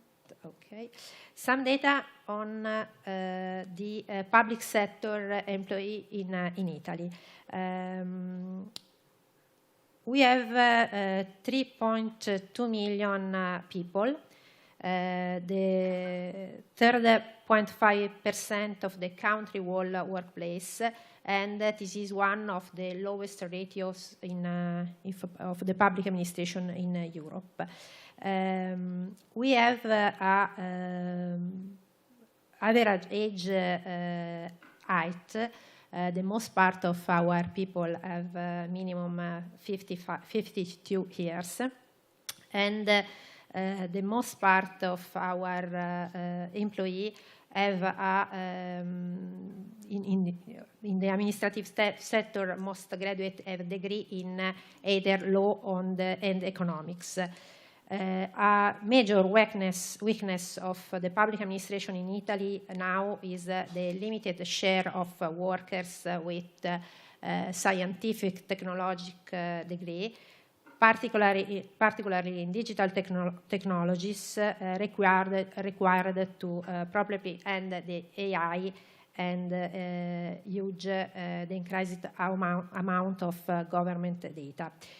This is due both to the long-standing Italian tradition of privileging a legal background in the civil servant, as the whole Napoleonic administrative system, and the fact also that for a long period after the government spending review following the 2008 financial crisis, we haven't new recruitment. The majority of employee works in education and in the health sector. Main challenge facing our administration are four. The first one is carry out the induction and training of a large inflow of new civil servants with a big recruitment plan. In the next 2 years, we have to recruit 500,000 people. The second one is innovate the skill of the public sector through a major upskilling and reskilling plan. And the third one is to develop the digitalization of public services. And the fourth is simplify process to make it easier for citizens and business to interact with the public administration. All of these challenges are at the heart of the Italian Recovery and Resilience Plan that we call Italy Tomorrow, the great plan for post-pandemic recovery from COVID, funded by the European Union under the Next Generation scheme. There are all issues on which AI will have a strong impact. For that, we work at our school a lot to develop this subject. Sorry, I have some problem of coordination, but okay. Italian public administration and AI. In November 2001, Italy adopted a strategic program on artificial intelligence. The strategy identified 23 key priority policies organized in 3 areas: talent, skills, research, and application. In this chart, you have an overview of all the policy. The most relevant AI policy for civil servant training are in the application area and focus on, in particular, on creating data set. Collect, analyze, and use data is one of our major topics at this moment.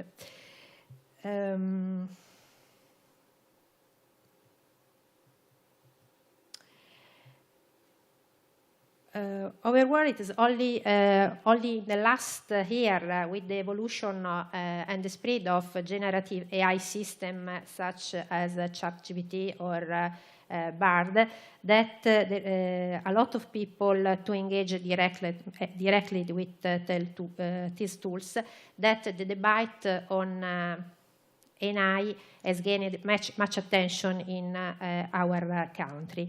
The debate is now focused on three questions: how the Italian civil service can seize the opportunity offered by AI, and the second one is while at the same time keeping a careful eye on its impact on ethics, privacy, and data management.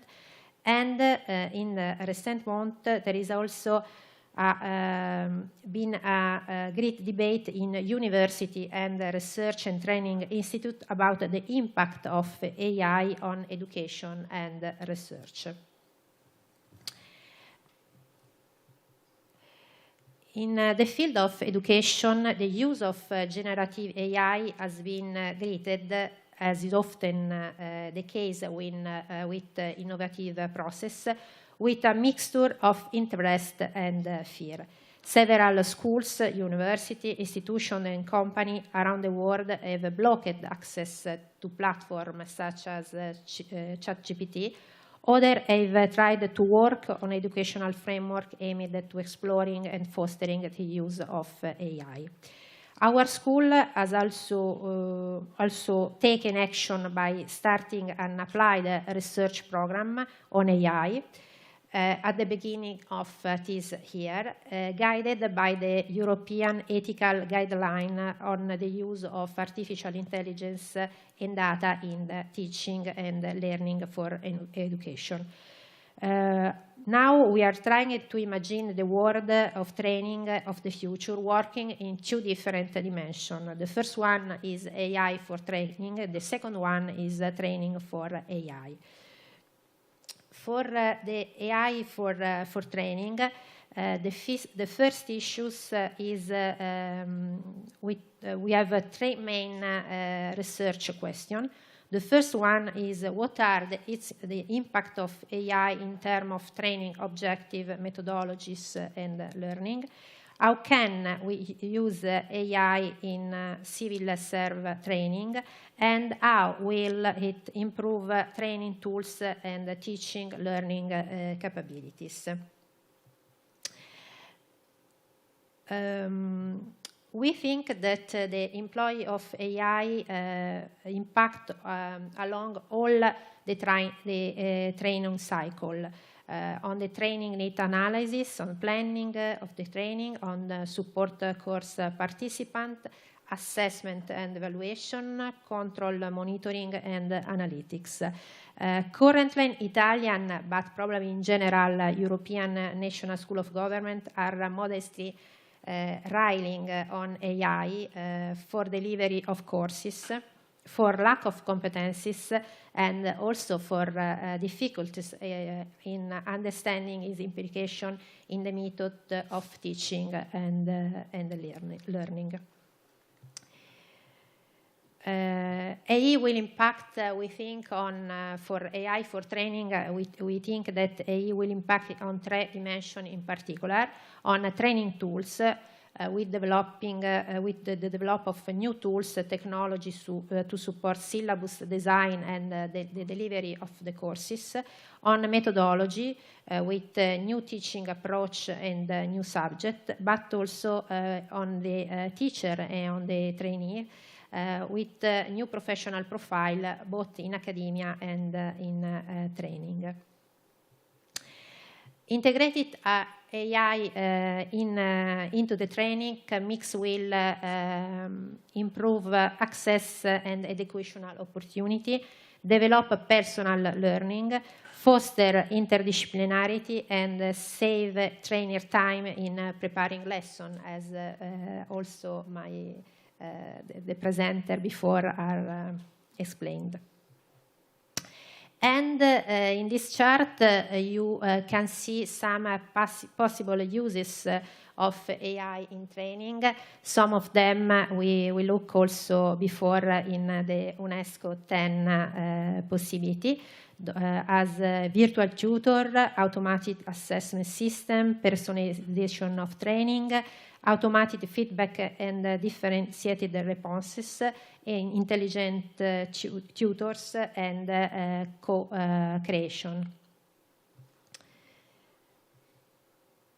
For example, we can use generative AI for syllabus design, for draft a new syllabus or revamp an existing one, to develop learning objective, to add pedagogical variety, for example, lecture, cases, simulation, quiz, etc., and also to change difficult level or develop more impactful session to better personalize the training.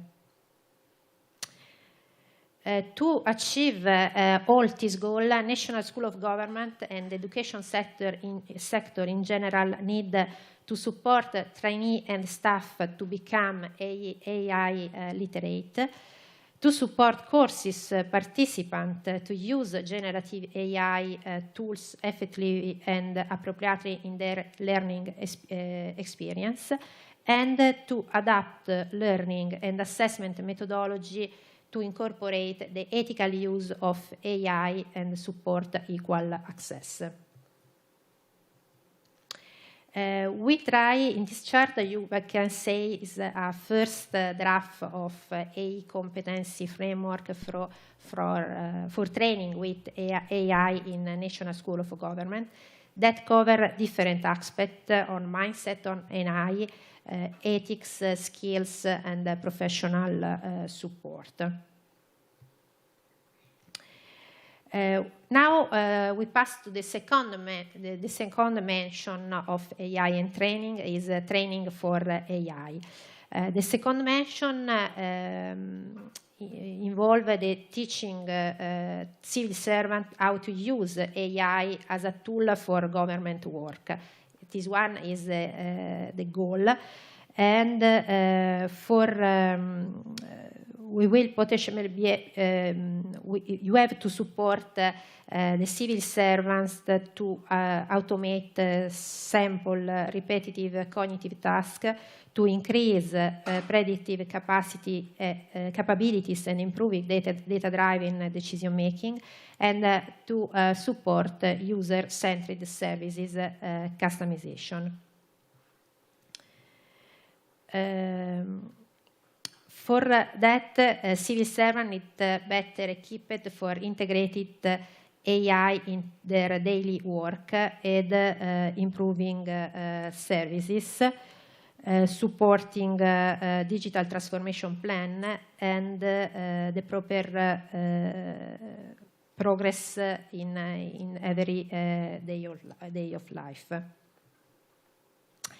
For example, in Italy, to support civil servants to use AI, we are developing a flagship training program that we call AI for Italian Gov, to achieve a better use of, to improve use of AI in public sector internal processes, public service design and delivery, public service management of service, and public making.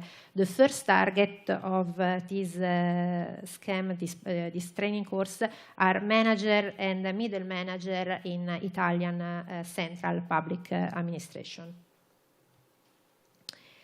But since development of in AI move very, very fast, we feel work need to be done above all on the development of transversal skills that will enable civil servants to use AI correctly. In particular, the competencies in red in the chart, problem solving, promoting change, and also the responsibilization in decision making. They are both, their competencies are both in the Italian competency framework for senior civil servant, developed by the SNAA the last year. To achieve this goal, the Italian National School of Government has designed a multi-year research and innovation program with several line of actions, inbound and outbound the school.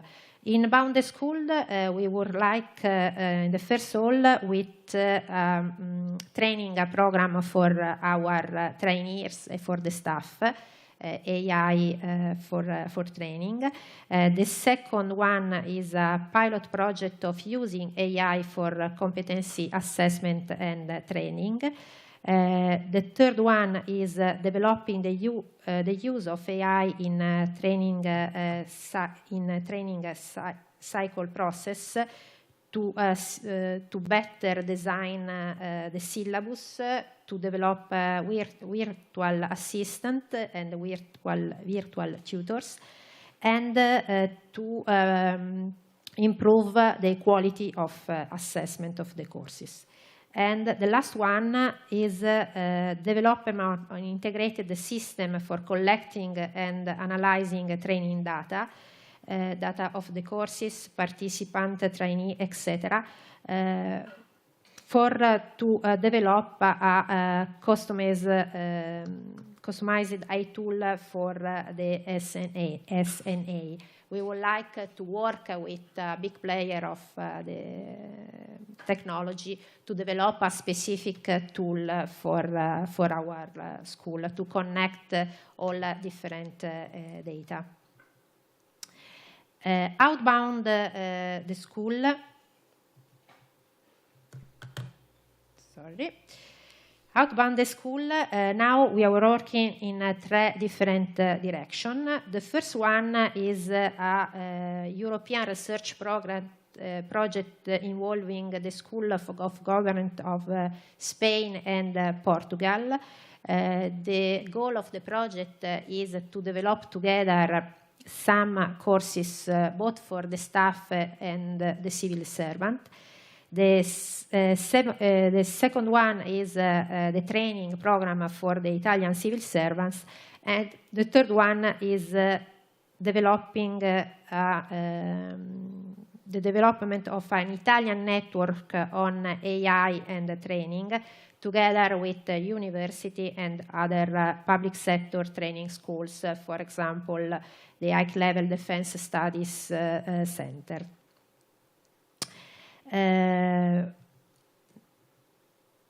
The use of AI raises important ethical issue. We ask on this afternoon, linked to how data is gathered, stored, and analyzed, together with the risk of bias in terms of gender, education, age, etc. Another issue linked to data management is privacy. In our country, in Europe, in European countries, this one is one of the most perils.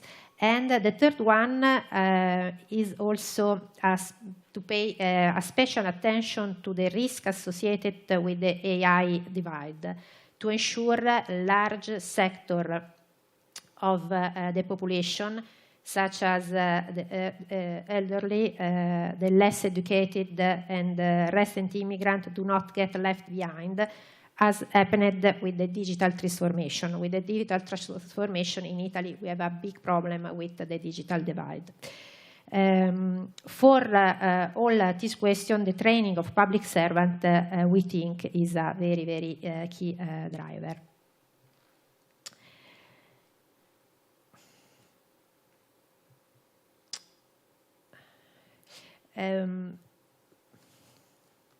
Okay, ethical and sorry, I have really problem with coordination, but okay. Ethical and the privacy issue need to be accurately addressed in line with the European regulation.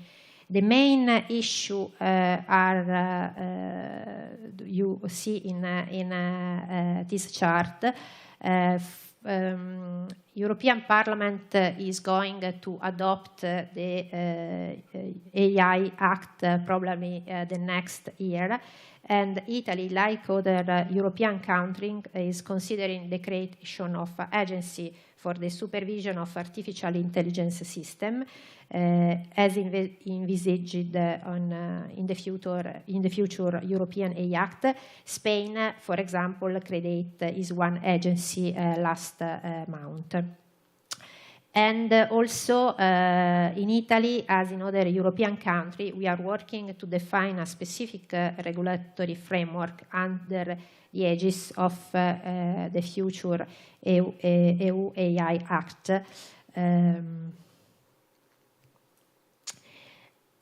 In order to achieve our objectives, it is important to work together. The projects I mentioned earlier are being developed in cooperation with Italian University, National School of Administration in other European countries, and with the European Union to develop and implement a new paradigm for public HR development AI innovation. It is of vital importance we interact with countries that are already further along the path from most European nations like Korea, and work collaboratively to share best practice on technology and this application, which is why I feel this conference is an important moment to share knowledge and learn from each other. Thank you again for the invitation, and thank you for your attention.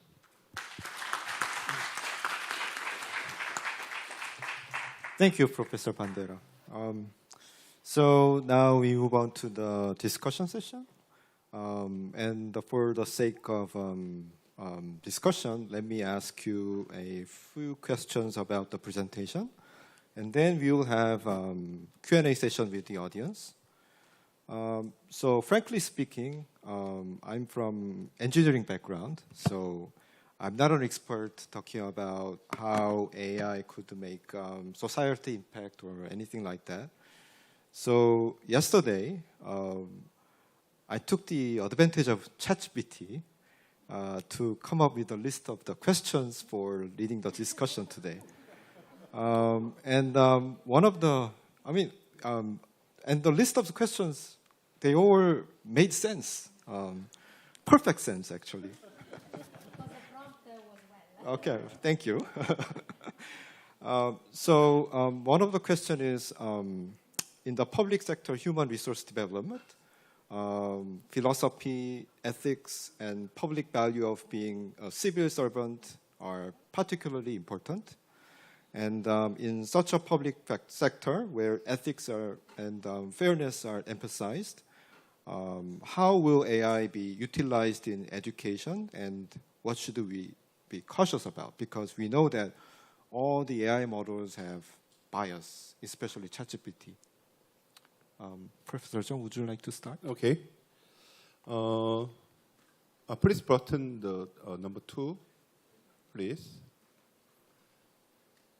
제가 생각할 때 그 AI를 So I HRD나 believe 교육에 활용한다. AI can be utilized for HRD and education, but one thing that we really have to focus on is accuracy. 그래서 이 정확성에 대한 가능성, 틀릴 가능성. So how accurate it could be, or what's the possibility of being wrong? And if accuracy is not 100%, then I don't think that AI should be used as a main material for people who do not have the knowledge. So let's say if you learn about that for the first time, then ChatGPT is not the right choice. Rather, so we have to use the system, like intelligent tutoring system, that has 100% accuracy. So we have to distinguish AI. With the generative AI, we should not use it for acquiring new knowledge. But if you're knowledgeable about some area, and if you want to explore some new things, then just to get some confirmation, or just to have some, if you have some troubles grasping with the contents, then you can use ChatGPT, but not for acquiring new knowledge. because it's not 100% accurate. And also ethical issue is very important, especially the plagiarism could be a serious concern. So if you ask about the plagiarism to ChatGPT directly, whether there is any plagiarism issue, and ChatGPT said yes, it has a plagiarism or copyright violation issue, because they use the database to generate the contents, and therefore a lot of sentences generated by ChatGPT itself admits that there could be a risk of plagiarism. And therefore, and also the ethical responsibility is with the user. That's what it says. So we have to remember that. And also, if you use AI with the training data for public service, in fact, we use a lot of chatbots. But chatbot is based on supervised learning, and therefore it can have 100% accuracy. But generative AI is a different story. So I don't think that we can use generative AI for public service because still it's open for errors and misperceptions. But for government to ensure reliability, the information delivered to the public from the public sector, information delivered to the public should be 100% accurate. And therefore, I believe that the best area for a public sector to use generative AI is the HRD. So if you have the personal training, or if you learn about something by yourself, then you can use that. So you can use AI for training and also the training for AI. So you use AI and apply it to workplace in order to develop the capabilities to be used for the workplace. Professor Bandera, would you like to add? The question of ethics of AI and also of the data protection is very important in Italy. In March, for 1 month approximately, the privacy authority of our country blocked the use of ChatGPT for the Italian citizens because they discuss a lot with OpenAI to find the correct question on ethics, bias, and protection of data. In our reflection of the Italian School of Administration, we think that in the public sector probably is important to develop a specific AI tool with specific for each government or each sector. And because if we can to develop specific tool, not public tools or private tools as ChatGPT, we can be carefully in to build the tool and for the bias, for the ethical question. Also because we live in different countries, in different cultures, and probably bias and ethical question value are not the same in all countries. Okay, thank you very much. If time permits, maybe I can take one question from the audience. Yes?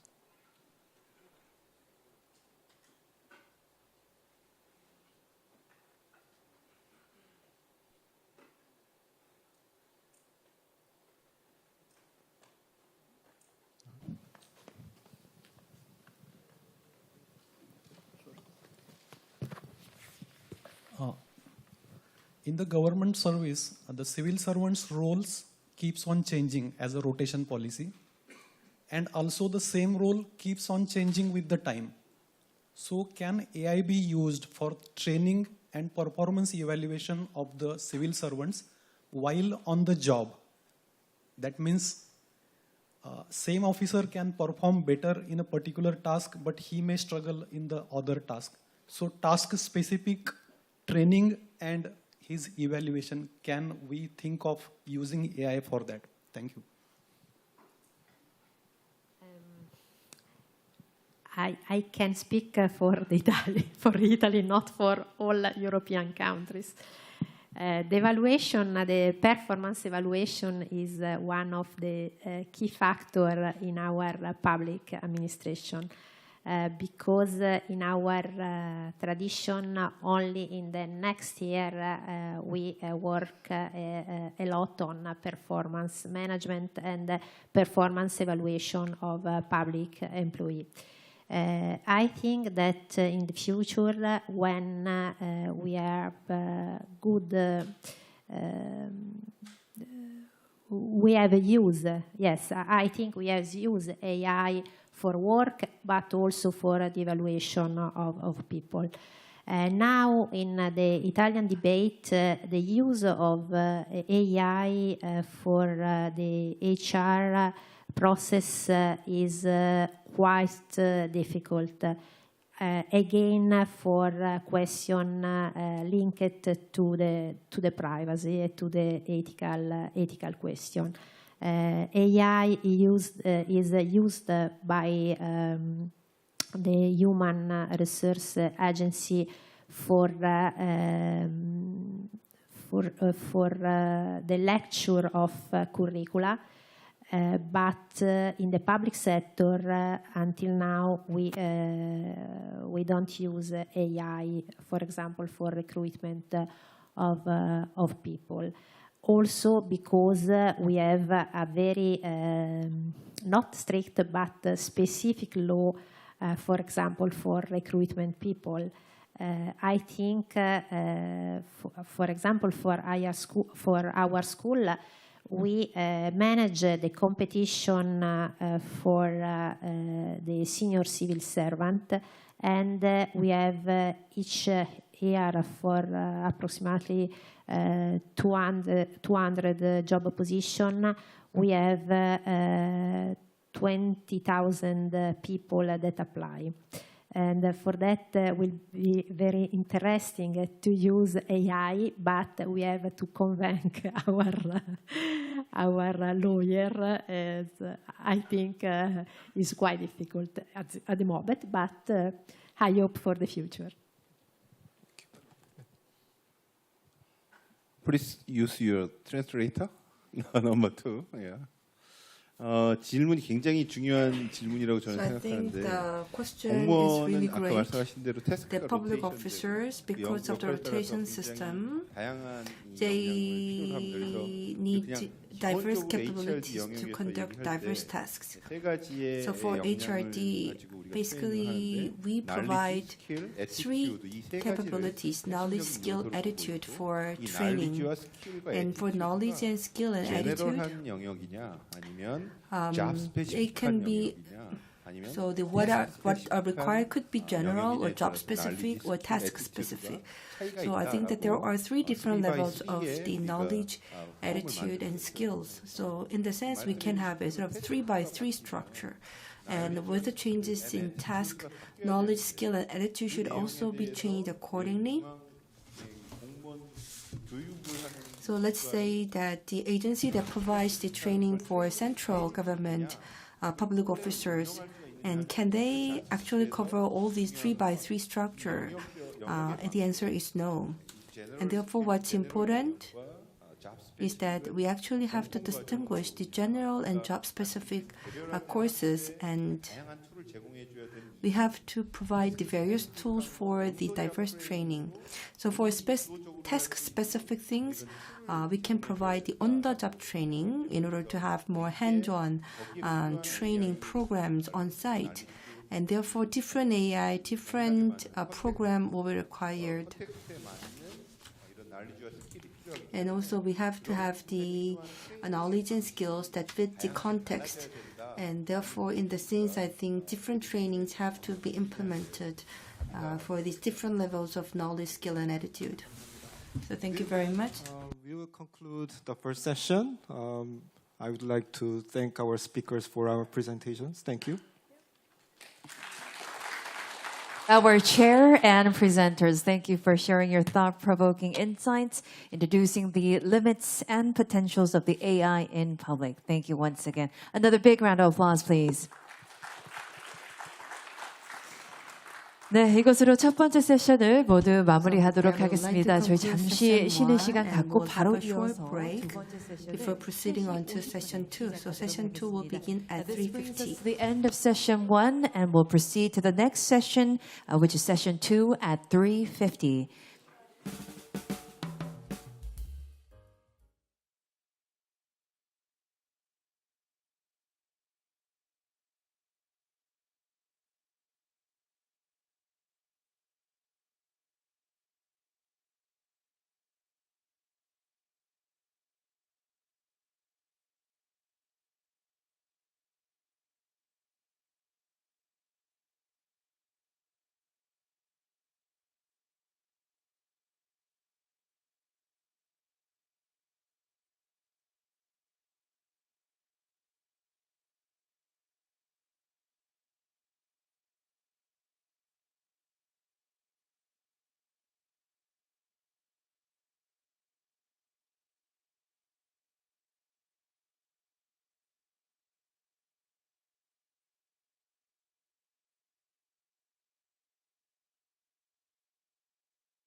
저희 시작하도록 하겠습니다. We will now proceed with session 2 held under the theme, The Promise of AI and Our Strategies. Now for session 2, please welcome our chair, James Green, Executive Director and Advisory 이번 of 세션의 ANZO 저장은 of Australia and New Zealand. Please welcome. And next, for our presenters, we have Professor Chun-Soo Lee from KDI School of Korea. Welcome. And last but not least, we have Professor Barbara Allen from Victoria University of Wellington of New Zealand. Welcome. And I will hand over the mic to our chair. Thank you very much. I'd like to very much thank our hosts, the NHI, for convening this wonderful global conference. One definition of leadership is that it's about creating new space in the service of others. And I think that's exactly what this convening is about. It's a wonderful space for dialogue and a wonderful example of leadership in action. So thank you very much to all of the NHI team for hosting us today. We've gone from the perils of AI to the promise, and I'm delighted that we've got two speakers who can step through all of the promise of AI, because it is considerable. Firstly, we'll hear from Dr. Chun-Soo Lee, who is a professor at the KDI Graduate School of International Policy. And then following his remarks, we'll hear from Dr. Barbara Allen, who is a professor and deputy head at the School of Government at the Victoria University of Wellington in Aotearoa, New Zealand. Professor Lee, we'll start with you on the topic of AI as another I, a journey map working with artificial intelligence from AI phobia to AI preparedness. Thank you so much, Mr. Green. It's my great honor to be here and sharing some ideas on AI. As you can see here, it is titled, my presentation is titled AI as Another I. Of course, you know, the AI stands for artificial intelligence, but I think also it makes sense to rephrase the thinking that AI is another abbreviation of another I, because AI is working on our behalf more and more these days. So I want to share some ideas about some kind of journey map of working with AI. There are two keywords I want to share today. First one is AI phobia, kind of anxiety or concerns we have when we work with AI. Another one is more positive one, AI preparedness. How can we get better prepared to better work with AI? All right, so artificial intelligence is becoming an indispensable part of our daily lives and organizational affairs. So every day we are unconsciously we are using AI when we are watching YouTube or Netflix or Google Photos. And LLMs, large language models, is no more our jargon, professional jargon. It is a common language these days. And because thanks to the ChatGPT. So, but we have very ambivalent feelings toward AI. The first one is excitement.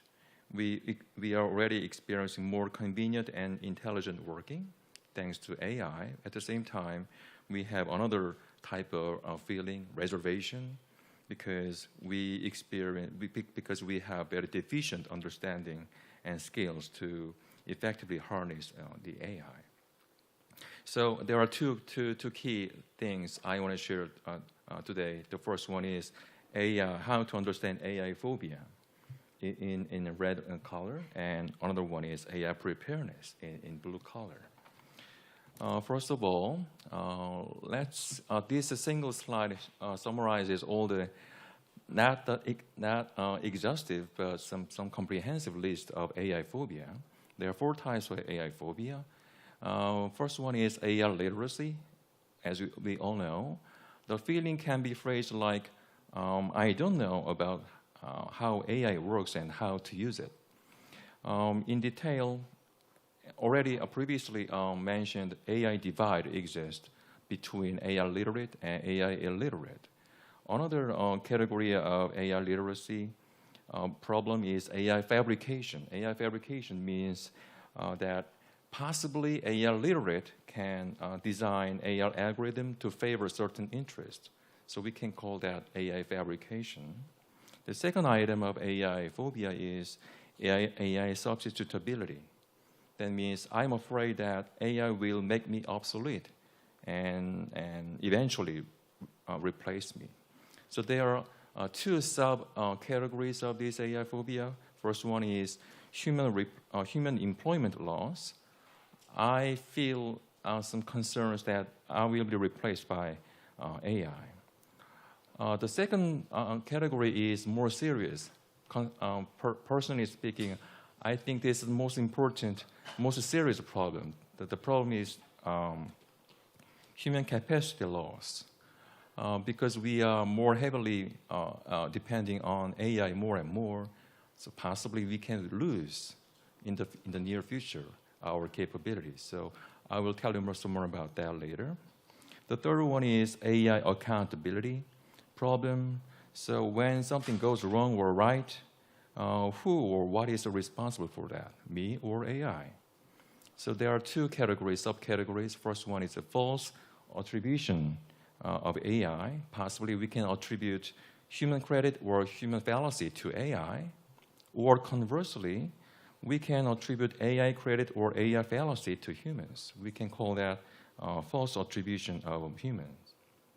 Finally, the last item of AI phobia is AI implementability. I guess many of you have experienced like this. I have to adopt AI in my office just because I had to do so. I was ordered to do so. I do not fully understand why I have to do so, but I have to do that because it is my obligation. So we can call that AI fever. AI fever means some pressure, psychological pressure, or cultural pressure, or managerial, or political, or even social pressure to adapt AI, even without proper preparation or understanding. So those are some list of items of AI phobia. So with this in mind, let's go on to our journey map of working with AI. Okay, I would not go to the details of this complicated figure, but the main points of this figure is that across all aspects, all stages of our the work in our workplace, at every corner of our working stage, we have to and we will work with AI. So I want to share some ideas on kind of a checklist for us to refer to when we work with AI today. Very interestingly, this checklist consists of several prepositions. For example, working with AI, or working by AI, working in AI, or working out of AI, something like that. So it would be very beneficial for us to remember some items, and in doing so, we can standardize our language so that for a better communication, better decision making when we handle some problems of AI, I hope. All right, let's go to the first item of, no, let me skip some technical jargons because we already have covered that in the previous sessions. So let's go to the very first item of this list. It is about working, I'm sorry, there are a lot of prepositions.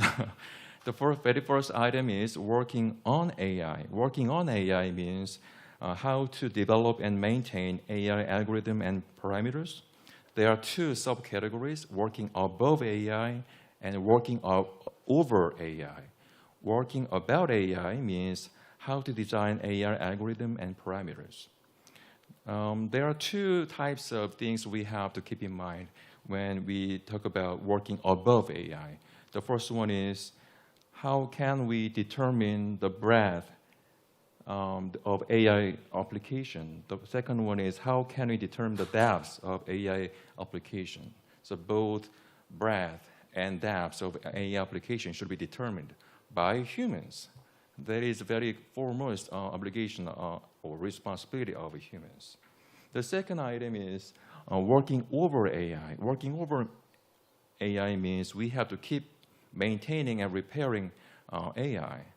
In detail, there are two things: working for AI and working against AI. Working for AI means that how to improve AI algorithm or parameters or resources.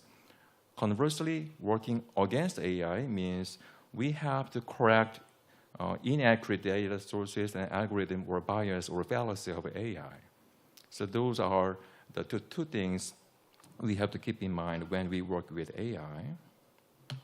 All right, let's go on to the next item is working in AI. Working in AI means how to work inside the given AI algorithm or parameters.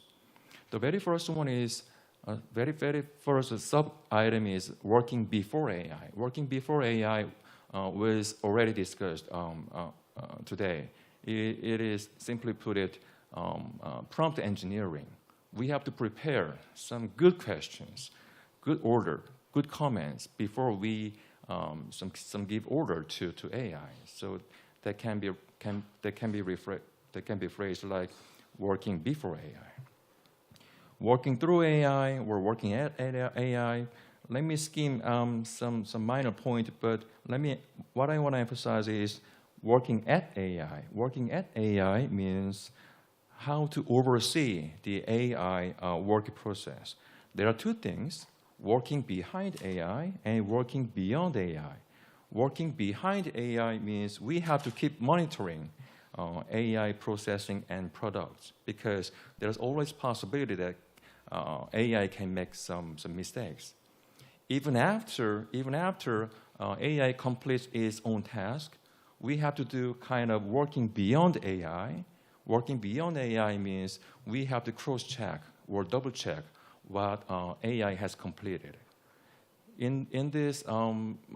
At this point, we can use multiple AIs for that. They can complement each other. They can double-check each other. They can cross-check each other.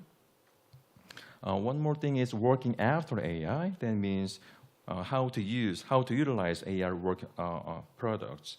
What I want to emphasize more, one is working since AI. Working since AI means how can you utilize what AI has provided us. We are provided much valuable resources, valuable information from AI, but it's totally up to us to make judgment using this information provided by AI. So we can call that working since AI. All right. On the contrary to the previous one, the previous one was working in AI. What I want to tell you now is working out of AI. Working out of AI means how to work outside the given AI algorithm or given AI parameters. There are two categories, as you can see here: working up AI, working down AI. Working up AI means how to encourage or promote utilization of AI. On the contrary, working down AI means sometimes we have to discourage, we have to lessen our reliance on AI purposively. When do we have to discourage using AI? There are two scenarios, possibly. First one is working below AI. Even when humans' work are inferior to AI work quality, sometimes we have to exclude using AI for various reasons. So working around AI means we consciously exclude AI from our work for various purposes. For example, sometimes we have to exclude using AI in order to secure human creativity or some privacy issues. So we have to keep this in mind, some principles of the cases when we have to intentionally exclude using AI. The very last item of this checklist is working toward AI. It is about how to make extra effort on AI phobia and AI preparedness. There are three categories, subcategories. Working about AI. Working about AI means we have to keep studying AI in order to overcome AI phobia, or in order to overcome the problem of AI literacy. The second one is working along AI. Working along AI, simply put it, how can we ensure the coexistence of humans and AI? This is a very serious problem in terms of HRM, human resource management, because we feel some anxiety that possibly we can be replaced by AI. Then how can we secure and ensure the coexistence of AI and humans in our organization? In detail, there are two methods, at least. First one is spatial coexistence. Second one is temporal coexistence. Spatial coexistence means we can diversify AI utilization across different levels or different domains in organization. And when it comes to temporal coexistence, we can employ incrementalism or experimentalism for transition to AI across time in an organization. Finally, working beside AI means we have to try to define the accountability of AI-related stakeholders. Who is responsible? What is responsible for the task? So let me conclude.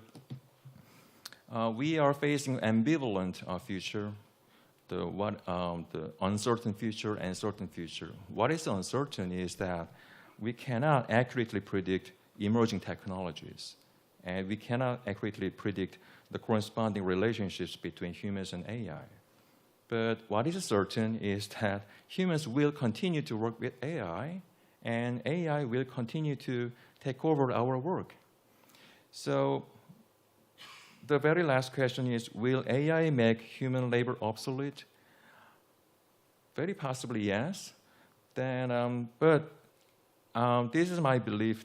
Still, AI can make humans more human by reminding us of humans' uniqueness, of having spirit and soul, and also reminding us of what human spirit can do better than machines. Finally, I believe AI can help us saving humans from work alienation. So when it comes to government management, what should we do? I don't know. I don't have any definite answer, but at least what I hope is that the checklist I shared today can be a very little reference by which we can consider more prudently and effectively on how to work with AI better. All right, this is the end of my presentation. Thank you for listening.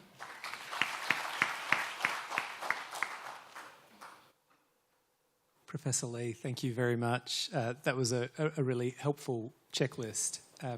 I'll now invite Professor Barbara Allen for her presentation on the promise of AI and how public services become fit for the digital age. Barbara.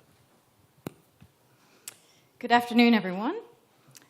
The Friday afternoon late slot. Are there any students in the group? I think there are probably some students here.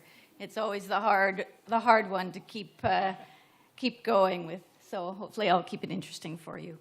Right, so that's right in front of the School of Government, which sits in the Wellington School of Business and Government. It's a bit of a mouthful. At Victoria University in Wellington, it looks very tropical, which is fairly deceiving. It's not tropical, but it looks like it is. It's been a real pleasure to be here. Thank you for inviting me, HRDI. And actually, the interactions with some of you, there's a number of people with connections to New Zealand or have done their study there or have visited there. So that's a really important part of this, is the connections that we're making and keeping as well. So I think that's really important. And let's continue that up over the next couple of days. Right. that's working so far, just the typical sort of outline, but I'm going to focus a lot on trust, transparency, and privacy as themes throughout this. And there's a few different angles I'm going to take in terms of citizens and HR professionals, but we'll come to that.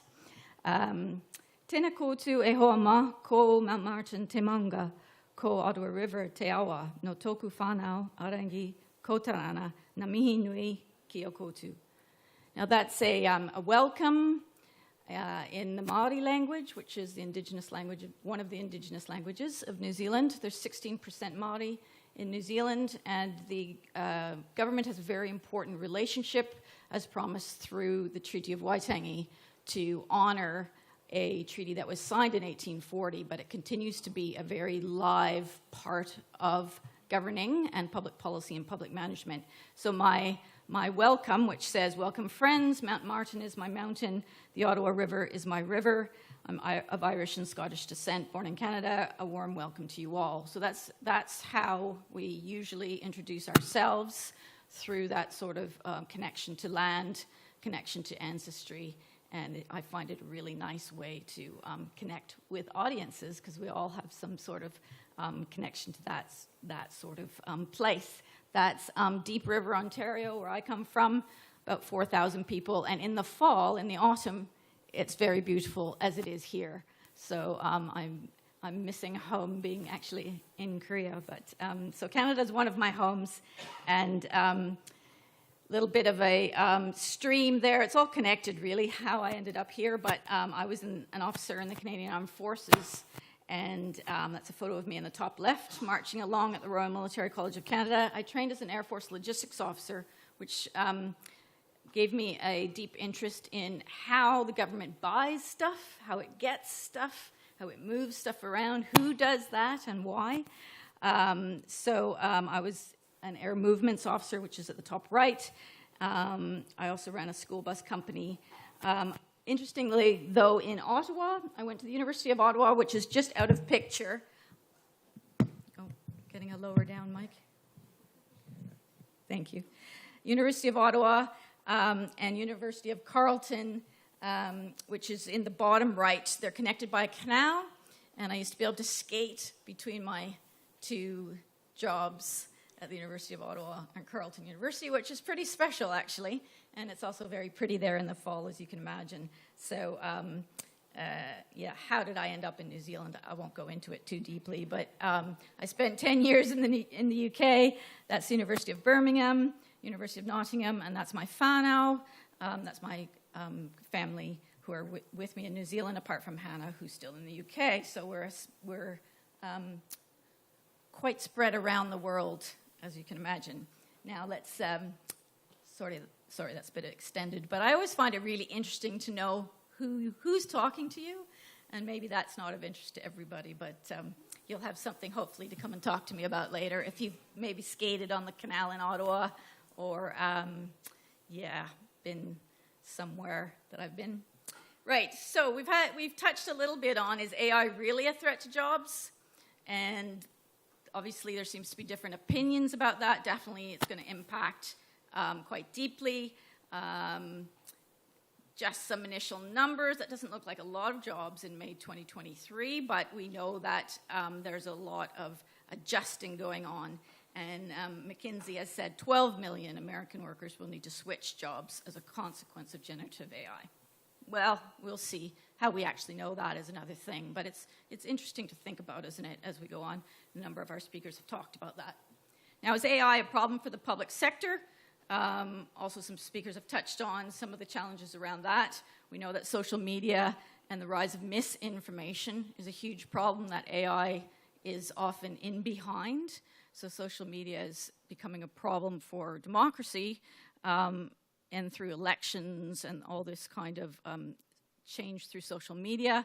Whether you think human-like AI bots, has anybody been interacting with an AI bot? Probably most of us have in some way or form. The most irritating form of interacting with the public sector I've seen yet. But surely it's got to get better, right?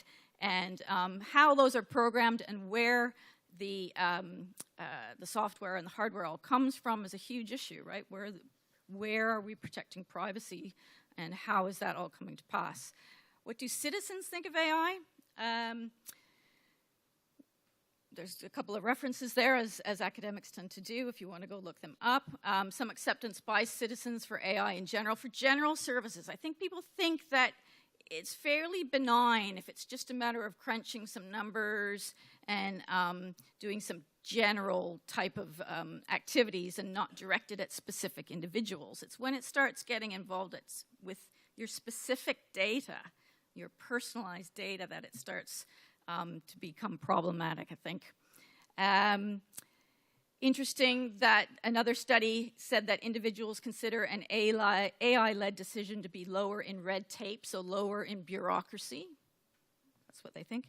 But trustworthiness is lower than a decision by a human. So interesting. We think it's good in the sense of it's going to make it more efficient, but we don't necessarily trust it. So that's probably about right for now. I'm always interested in what little surveys are saying, and I was looking up what the HR Institute of New Zealand was doing. A short survey in 2023, quite small, but it's still worthwhile having a look at. Actually, the use is not that widespread. This was across a small number of public and private organizations, but so a small number currently using in some of the areas that we've talked about that you might expect it being used in, and that it's seen as very much a starting point. And I think that is at this point, where most people are at. I actually talked to a policy officer a few weeks ago and was actually using ChatGPT to draft policy briefings and start of cabinet papers, which is really quite frightening when you think about it. But they've since disallowed the use of ChatGPT in the organization itself. So there's all kinds of things happening as we go on that, isn't there? Oops, I'm behind on my... There we go. Respondents indicated improved efficiency and streamlined admin procedures were the key impacts. But of course, we're seeing concerns with privacy and data concerns. Now, this lack of human interaction in employment processes already, they perceive a lack of that in terms of AI. And 30% not confident about the accuracy and fairness of AI-driven employment processes. So we still obviously have a lot to learn. We're using it in various HR processes, but perhaps not that well, or we don't completely understand how that AI works, which I think is what one of the main issues is. And where are we getting these programs from? Who's writing them? And do we understand what we're buying as a public sector? That's one of my interests in public procurement, and I have a real concern about the purchasing and buying of these different AI apps and programs, and us knowing where all that information is coming from, what has it been trained on, and how will we possibly know? So trust. A few people have touched on that, but I wanted to come back to it a little bit. Do citizens trust government in its use of artificial intelligence? Do we know? Well, it's probably in that sense of general use, maybe so, but beyond that, it probably doesn't go too far in terms of trust. And how will HR professionals ensure citizens can trust the use of AI? Because, of course, from a public sector point of view, and from that multi-stakeholder perspective, that we were talking about earlier, that certainty that citizens have that their data is not being used improperly is going to be super important as we get further and further down the use of these AI models. So on trust, these challenges, this notion of abdication. So in a way, AI allows for unsupervised decision-making, right? But the conscious exercise of power is key to how we run our systems of government. So if we're responsible for using algorithms, we can't just say, right, well, the decision is made there, and that's it, job done, right? So it's that constant questioning. We can't abdicate that information, knowledge, and understanding. Doing to versus doing with. Citizens don't really have a choice when it comes to using certain services, right? Different than in as a consumer or in the private sector. So it needs to be clear who particular systems are being optimized for, and we have to be able to measure cultural values and understand any systemic errors that are built in so that we can detect them and fix them. The visibility of the ethics. So by what principles are we making our decisions about AI, how we use it, who we use it to, in what area? Just a quick little example is I was in the UK recently for about 5 weeks, and when I got home, there was a letter from the Ministry of Social Development in my box at home, and I have a disabled son who I get a tiny amount of support from the government for, and something had triggered a system that said, we've seen you've been out of the country. Please advise us if your status has changed, and we'll make sure you're not getting that small amount of money anymore. And I thought, whoa. So something in the travel system triggered something in the social support system, and they got a letter to me before I even got home. So that, to me, is really interesting, because there's an AI in there somewhere, right? That's connecting those systems, that's triggering. Actually, it was a hard copy letter, which was a bit odd when you think about it. But that's just an example that makes me sort of, the visibility of that. I want to write back to them now and say, okay, where did that come from, and how did that happen? And that transparency is going to be really, really important. Because if someone like myself is going, whoa, what's that all about? You know, what hope do we have for people on an everyday basis wondering what's happening with my data and which ministry is using what for what and how is that all connected? It's just a whole range of issues. So transparency is an issue, and of course training we've talked about a lot, and we have to think about who is being trained on what. Often the first things that are automated are those that are, junior or lower skilled workers are working on. So what does that mean? And then AI needs to be aligned with workforce planning, and we've talked about that a little bit. So there's some big challenges there that we can't ignore, and I'll come on to that in a second. So obviously I'm in New Zealand, and the New Zealand Public Service Act is one of the key frames that tells public servants how they're supposed to behave. By what manner do I undertake my work? By what principles? By what sets of expectations of behavior are set through that Public Service Act, which has been recently revamped. So if you look at the Public Service Act values, we won't go through them all, but the fundamental ones are there, and we've got trustworthy, to act with integrity and be open and transparent. So how does that relate to AI and how citizen data is handled? So at the very highest level, that's baked in to how public servants are expected to behave and think about the work that they do on an everyday basis. So I think that's pretty fundamental to how we're going to be operating. Now, some of you, if you're students, or certainly if you've come through the New Zealand Public Management Master's course, we think a lot about these public management frameworks, because in the title of the conference was Paradigms. And I was thinking about how we often talk about moving through these different paradigms of traditional public administration through something we call new public management, apparently to something new called network governance. And it's just sets of ideas, really, about how we operate in the public sector. And these different environments have changed over time, and how humans are sort of treated over time. And I think there's a new paradigm there that's quite chaotic. The context is digitized, and this focus on trust has to be there that hasn't really appeared in those frameworks quite as much as I think it needs to be now. So there's something changing there that's going to be really important. So just a few things that are going on in New Zealand. The government use of artificial intelligence in New Zealand was an effort to focus on the regulatory issues surrounding AI in New Zealand. basically that more regulation is needed, but it's unclear exactly how that's going to be done. So, of course, everybody's watching everybody. The EU's watching, and, you know, we're all learning from one another, which is what this is about. But there's some really good information in that document. It's all publicly available, the stuff I'm going to throw up here if you want to have a look. This has been quite new, the initial advice on generative artificial intelligence in the public service from New Zealand, a combination from Stats New Zealand, Security Centre, and a couple of other organizations as well. So guidance on procurement, privacy, and cybersecurity systems.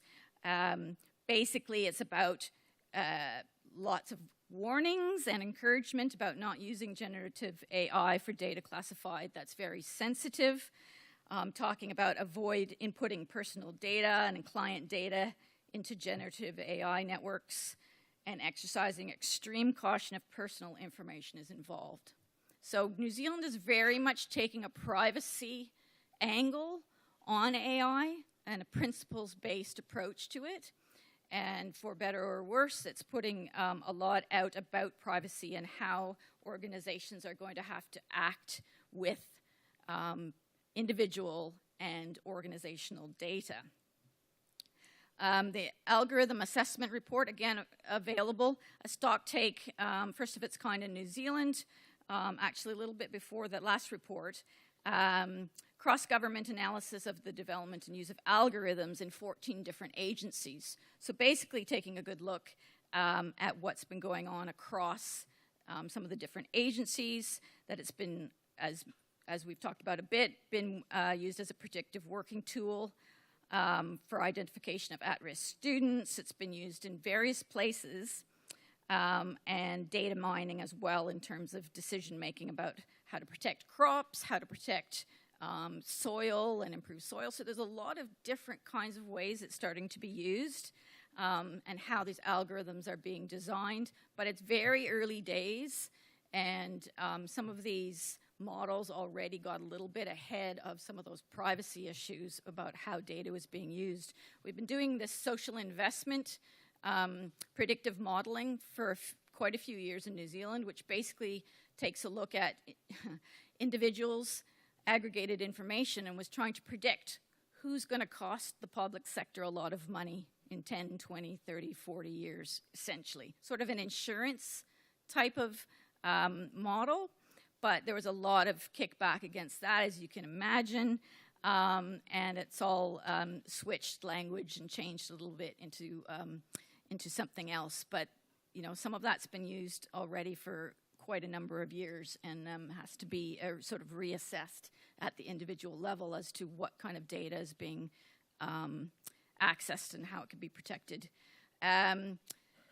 So again, some of the other interesting bits are about the New Zealand privacy standards, and the government chief data steward has put some principles out. I mentioned that it's been very principles-based about this delivering clear public benefit. There's no point in procuring these AI systems if we actually are not going to have a public benefit in the long term, or a public value. It's not, we don't want to just play around with them for fun to see what kind of predictive modeling we can do, right?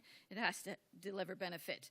And then some of these other items, this human oversight critical, and ensuring the data is fit for purpose. This notion of transparency needs to be obtained through the inspectability of algorithms. So how do we know the tools will work? And can we do it in-house so that less information is out in the world, right? I think we're going to run into a lot of problems with that, because there's a lot of data that third parties, all the contracting out we do, all the outsourcing we do across different governments, where is that data? Whose data is it? And can we actually inspect the algorithm and understand what it's doing? And then, you know, are the decisions actually understood? Can we add an explanation system on top of an algorithm? So every time there's one built, a little simplified explanation algorithm on top of that they're talking about, to make sure people understand what we're talking about. So I'm talking about this notion of public access and transparency. We should think that the public needs to know what AI system the government uses, as well as how they perform. Easier said than done, of course, but this notion of regularly evaluating them and making sure that they're available to public in systematic format. Again, extremely difficult to do. I'll just point to this. It's publicly available, the privacy principles and how the risk assessments need to be done and what principles should be followed. You can go and have a look at that. It's very new and really takes you through step by step some of these actions that you can actually take to make sure that you have thought through all these privacy issues. So just in terms of my title and sort of where I started, and we've talked about this already today, but this basic AI knowledge, it is necessary that we have some understanding of algorithms and where they come from so that we can better train others and procure the right AI for the right job, right? And be able to explain it and be transparent. This trust, I think, there does need to be a human in the loop at some point, and we have to always be able to demonstrate transparency and accountability. So how far back we have to take that to be able to do it probably starts with the algorithm. And we all have to contribute to discussions and policy on regulatory oversight. Those discussions are going on across the world, and it's really critical that that is done right because this is all moving so fast. And that's all I have, so thank you very much.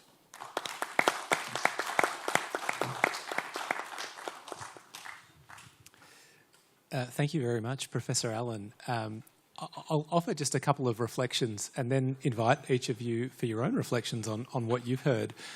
Also a good opportunity for those in the audience and watching online to send through any questions or think of them so that you can be part of this discussion.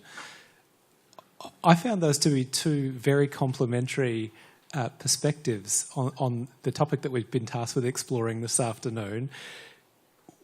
Actually, overnight in Australia, there was the release of a long-term insights briefing, which, like a lot of our public administration innovations, we stole it from New Zealand. But the topic for the first of these long-term insights briefings, which is designed to guide government thinking about the future, was trust and AI, and specifically those two ideas together and how they intersect. And Professor Allen, one of the questions that you raised in your slides was, do citizens trust government in its use of AI? And as part of the long-term insights briefing, they asked that question and actually came to quite an interesting insight.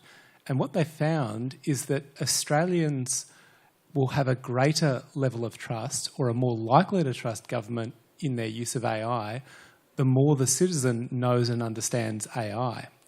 So all of a sudden, it puts a really interesting dynamic in play where the speed at which government can use and deploy AI responsibly in its ways of working really is limited by the extent to which its citizens go with it on that journey.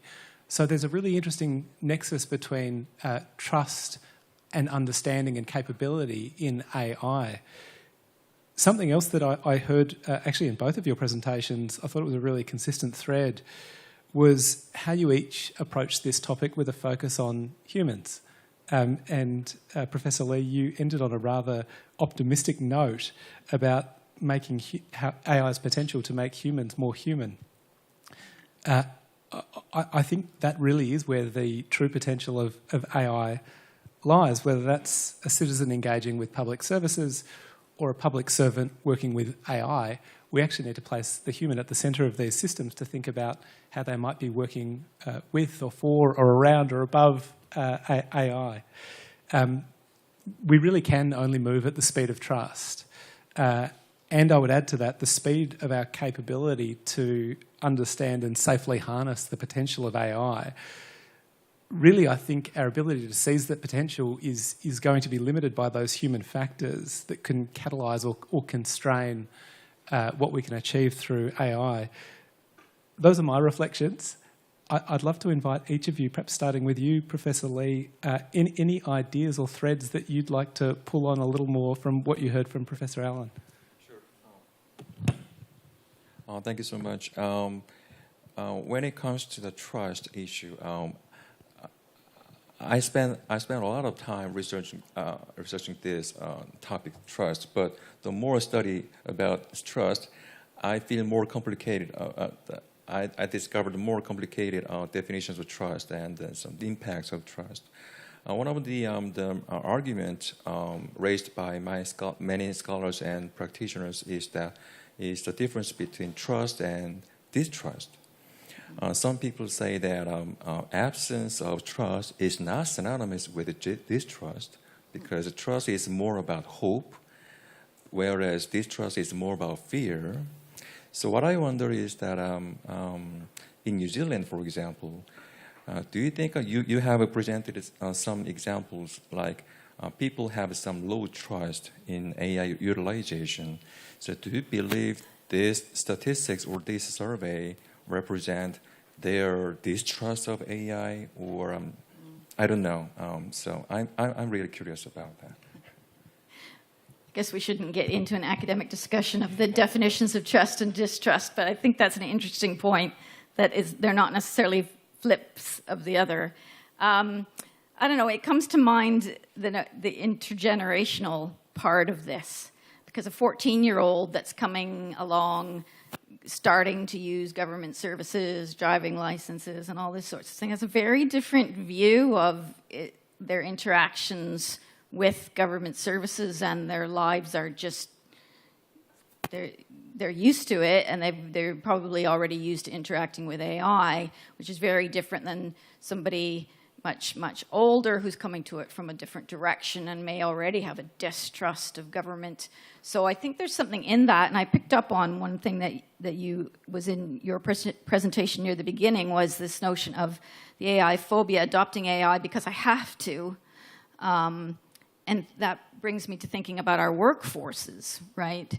And how we present that in a very, well, it will depend, I guess, in a positive way, that it's going to help us and be more efficient, and that I, as a leader, I really trust this algorithm because I understand it and I know where we got it from, and I believe in it. And then you're going to be asking people to use that in whatever form, in whatever ministry or agency you're going to be involved in. And as a leader, you want to, I think you want your own trust in what you're dealing with. So that again comes back to this exponential need that we have to expose ourselves, to learn, to make sure we have a good sense of what we're using and where we're getting it from, which is what I always come back to, because the data mining that's going on out there is enormous. Has anybody given their DNA to Ancestry.com? I have, before I realized what I was doing, so my DNA is now out there. Yeah, they told me the exact county that I'm now from in Ireland, down to, 20-mile radius, which is pretty cool. But can I get that information back now, right? So I now understand so much more. I don't think I would do it again. But I think that sort of raises issues at those different points of people's lives. Those are great reflections. One more question from me to both of you, and then I'd love to hear from the floor. I'd love to put a leadership lens over this discussion.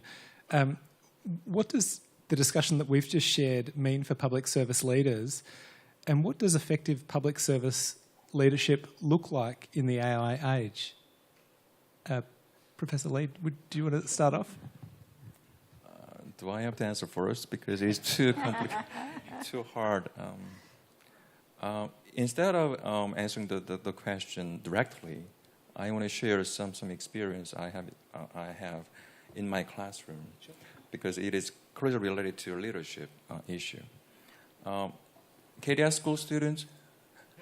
Okay. Yeah, I knew there were some. You may remember I so frequently emphasize the importance of making some tables or making some logic trees, something like that, in class. When we heavily depend on the AI capacity to work on our behalf, for example, hey, ChatGPT, please make me a new table to summarize the essence of this literature, something like that. As a leader in the classroom, I give you this kind of encouragement or recommendation. But when I, when I give you this kind of advice or recommendation, what I fear is that you will lose your capability to make a table. Because making a table is more than making a table. Because another name of table is multi-dimensional matrix. That means making a table means we think multi-dimensionally, how we consider very deep down of the logic and mechanism of the superficial things. So in that case, I hesitate to tell you like, hey, please use your ChatGPT using to make a table. Instead, I encourage you to collect literature using ChatGPT. So in a nutshell, I highly recommend you to use ChatGPT to collect literature, but I do not encourage you to review literature as a result of making a table, because in doing so, we will lose some of our capacity. In my slide, I phrased it as hollow intelligence. As you may know, the very similar term, hollow state.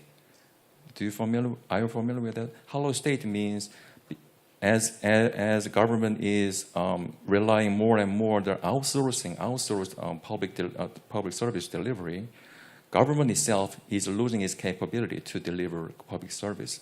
Very similarly, when we rely more and more on AI, we can lose something very important. So as a leader, in conclusion, as a leader, we have to be distinguished what we have to encourage, what we have to discourage when it comes to working with AI. So I don't know whether this is some proper answer to your question, but yeah, that's all. I suppose you want mine in 20 seconds or less. You can have longer. Okay. For me, it comes back to, you were asking about what AI means for public sector leadership, essentially. I come back to these public sector values. In the case of New Zealand, the Public Service Act, and every country will have a set of principles at some level, probably reflecting trust and transparency of some sort at some level of principle. And I think if we take that seriously, it's going to get harder and harder. Not harder, but the challenge to live up to that is very important. And with AI becoming part of that conversation and part of our daily, maybe not yet daily, but part of that strategic planning at least, we have to commit to understanding at a fairly deep level how algorithms that certainly affect service delivery and things that touch citizens, how they work, and can we explain them? Can we trust them? Do we know where they came from? And I think if we can't answer those questions, we shouldn't be using them. You can't then say hand on heart to somebody, that's a good service, that works, and don't worry, your data's protected, don't worry, it'll be fine. We already do a lot of that, but I think if we come back to the principles and the values in most of our sort of comparable public service principles and values, that we have some work to do on that, and we have to be really mindful of that going forward. Thank you. Those are great reflections. What it actually calls to mind for me is a debate that's actually happening in Australia at the moment around the value of stewardship. And I think particularly the example that you gave, Professor Lee, actually is an example of stewardship, because it's actually about thinking about the whole system and thinking about the whole system over time and recognising that what might be an immediate benefit or potential use case for AI actually undermines the long-term enterprise of creating public value. I'd love to open it to the floor and online, so please, if you have any questions, now is your opportunity to ask them. Thank you, both of you. Appreciate it for great talks.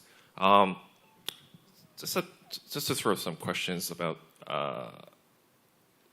this issue, just to make our thoughts more clear. So, this issue about transparency and trust, is it solely or only about AI, or would you think it's more about the question of the bureaucracy and the government itself. So if the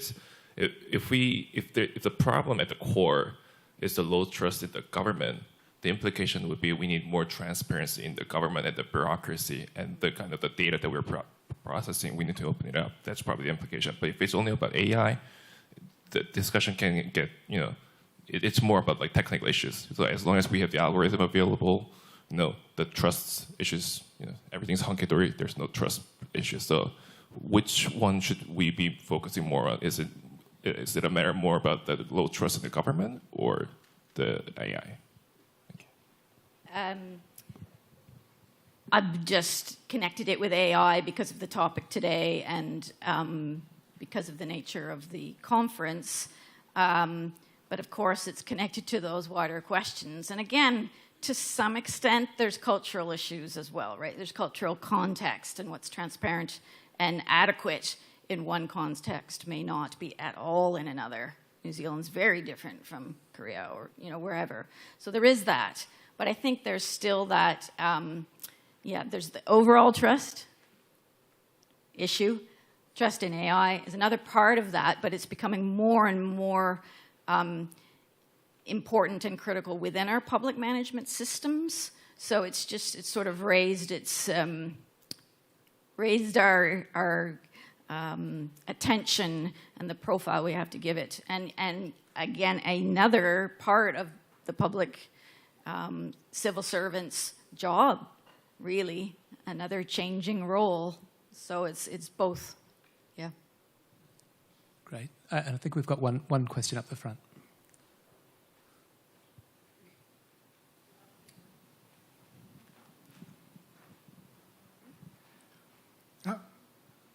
Something else wanted the floor? Oh, it's me. We've got time for both, so how about we take them as a batch lot? You first. Okay, Professor Lee, it's great to see you again. Wonderful presentation as always. And I was thinking about two main things. The one is that it's a great thing that I can do a new design by myself. So I'm going to save money. When I'm trying to put a new label for the next conference I'm organizing, I'm going to save money. So that's one point. So basically, I don't need that many designers in the future. Of course, we need more powerful designers than me, but I can do the job also doing, these kind of wonderful things. And we are doing that, by the way.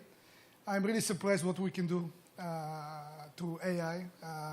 But the main thing is that it's clear, obvious incentives for the private sector to invest in that, so they'll take the money back.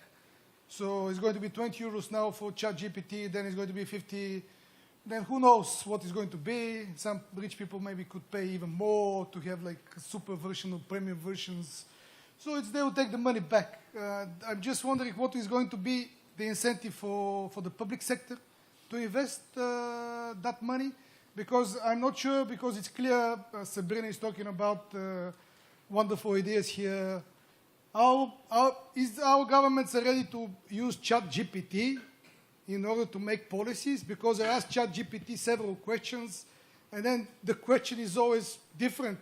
And then even I asked for Bulgarian, for example, one of the most famous Bulgarians that liberated the country from in one of the wars, and they said, this is Russian, it's not Bulgarian. They said, you sure it's Russian? I said, no, I'm so sorry, it's Bulgarian. And then at what level we should use ChatGPT? Because what is trust?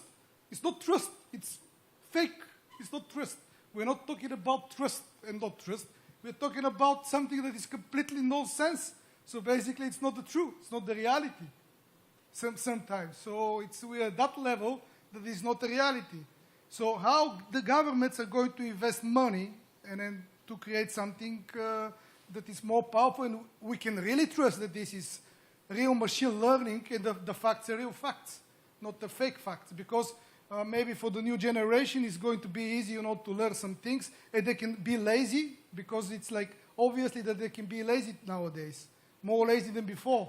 So if there is no critical thinking, I think we'll be lost. So what will be the incentive, and then how the governments are going to put that money in place in order to create powerful instruments? That's the main question for me. It's more practical. than using these 5 companies or whatever what they created already. So what is going to be the incentive, and how do you see that? Maybe the question is not for you, it's the way of thinking, my provocative thinking is on that direction. How are we going to put that in practice, in real practice? Professor Allen? Yeah, just really quickly. I mean, maybe ChatGPT is just going to go by the wayside. Who knows, right? And maybe it's going to be free, not more expensive. Google's free to use. Just a thought. But some of those uses, it's just early days, and we're just trying it out, right? And it doesn't really work, or it sort of works, or in education, we're trying to figure out what our students are going to be writing and whether it's real or not. It's probably, and sometimes it's not. But there are service delivery areas where predictive modeling and those sorts of AI, not the leading edge stuff, but some of the early and the now slightly more sophisticated models, maybe they are going to be useful to invest in if we can, whether you agree with it or not, but if we can figure out earlier who is more likely to end up in jail, who is more likely to end up back in jail, and all those sorts of predictive models that are possible to do, aside from some of the ethical issues. I think there's some really good uses for it there. I agree with you on some of the other parts. Maybe we'll all go home at night and keep, play around with ChatGPT, but it's not that useful for government. We'll see. Sorry. Professor Lee, any final reflections? I'm sorry. Actually, I cannot answer briefly. So, but very briefly, I believe the definition of so-called essential community or basic community, that bare minimum that all humans should be provided. I mean, the definition of the essential community will be ever changing.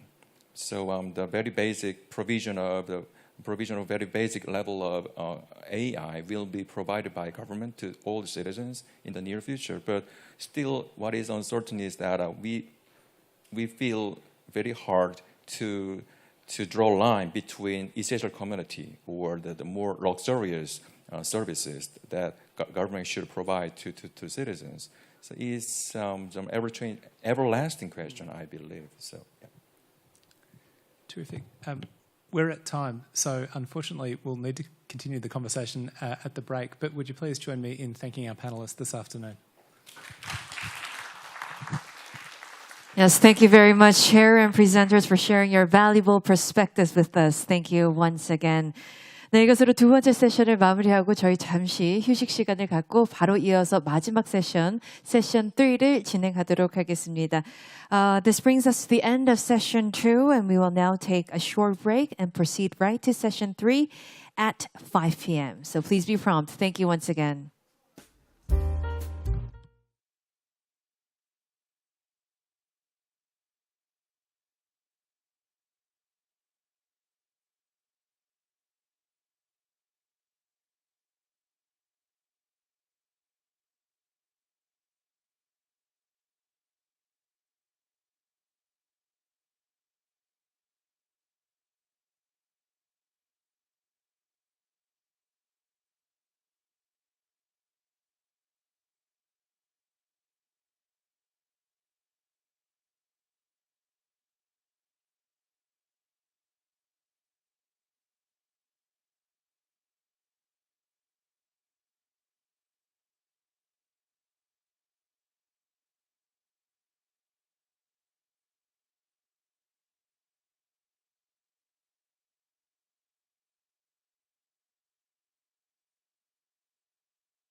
네, 그럼 지금부터 세 번째 세션을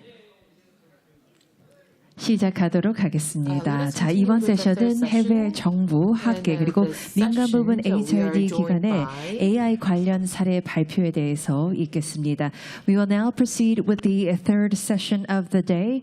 This session will be featuring presentations on AI-related cases from international government, academia, and private sector of the HRD organizations.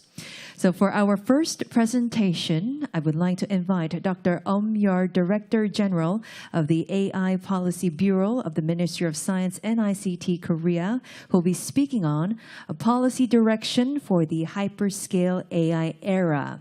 Now, Director General wanted to participate in person, but unfortunately, due to his prior commitment with the Ministry of Science and ICT, he has pre-recorded his presentation. So, ladies and gentlemen, let's take a look.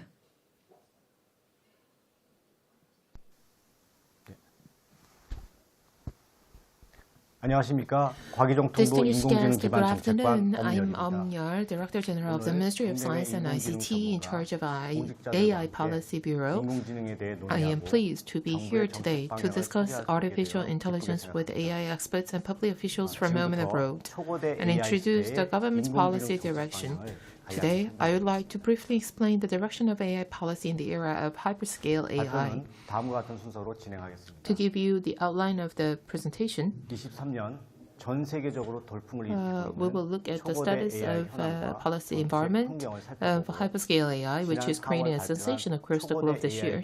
I will then explain the policy direction for the activation of the AI ecosystem, focusing on the measures to enhance hyperscale AI competitiveness announced last April and the main tasks of the recent AI for everyone's daily life implementation plan. With the emergence of ChatGPT, artificial intelligence has shown new possibilities. By offering conversational search and human-level long-text coding capabilities, it secured 10 million users worldwide in just 40 days after its launch. The hazy expectations, the ambivalent expectations for AI have been proven with high utility, and AI has entered a next phase of competition. Hyperscale AI refers to a generative AI model which learns the context and meaning of a sentence and generates the next word, and it is characterized by having a very large number of parameters. This is a result of accumulated datasets, advanced algorithms, and advances in computing power. Leading companies like OpenAI, Meta, and Google are fiercely competing for dominance in the space of hyperscale AI, and Korean companies have released new hyperscale AI models one by one. In the US, over 7 out of 10 workers have experience using generative AI in their work, indicating that the era of everyday AI has already begun, where anyone can easily utilize AI through PCs and smartphones. AI is permeating our daily lives and workplaces. Services that understand human intentions have become possible, supporting tasks like document work, meeting minute keeping, and coding, enhancing work efficiency. Concurrently, AI is being integrated into traditional industries like finance and manufacturing, dramatically improving productivity and being used in fields like education and creative activities, accelerating the coexistence of AI and humans in our daily society. We can fine-tune the vast knowledge of hyperscale AI-based models to develop specialized application services in professional areas such as law and medicine. In this way, by learning specialized data from text, images, and other types, it is expected to expand across all industry sectors. Hyperscale AI not only expands the digital domain, but can also create new added value when integrated with traditional industries. For example, in the legal field, it can assist in drafting litigation documents or be utilized in judgment writing. In the financial sector, it can be used for customer counseling and recommending financial products, further enhancing the quality of financial services. Bill Gates has often compared generative AI to the Windows user interface, graphic user interface, regarding it as a revolutionary technology. He predicted that the way AI will change how people work and learn, and how well a company utilizes AI will determine its level of competitiveness. As AI advances rapidly, concerns about AI are also emerging. Issues such as plausible misinformation, AI's credibility issues, job losses, and conflicts with existing systems like copyright infringement are becoming more prominent. As AI proliferates, there is a need to build consensus through ample discussions with various stakeholders regarding these societal and cultural issues. Now I'd like to turn to the official intelligence policy environment. Korea has been rated as a top tier for 2 consecutive years on the AI Democratic Value Index. Globally, we rank 3rd in the AI index following the US and China. Korean companies have developed proprietary hyperscale AI models, and startups are performing exceptionally in global competitions. The domestic AI market is also rapidly growing in terms of the number of companies and sales, with a growth rate of 43% per year. Major countries like the US and the EU are actively working on the AI rules and the regulatory framework and measures to enhance stability. President of Korea also proposed a new digital order and norms in forums in Paris in June and New York in September. As mentioned earlier, companies in Korea have also secured their own hyperscale AI models, and SMEs and startups are launching various application services based on APIs provided on domestic platforms. Developing hyperscale AI requires vast computing resources, and to optimize this, high-speed, low-power domestic AI semiconductors are also under development.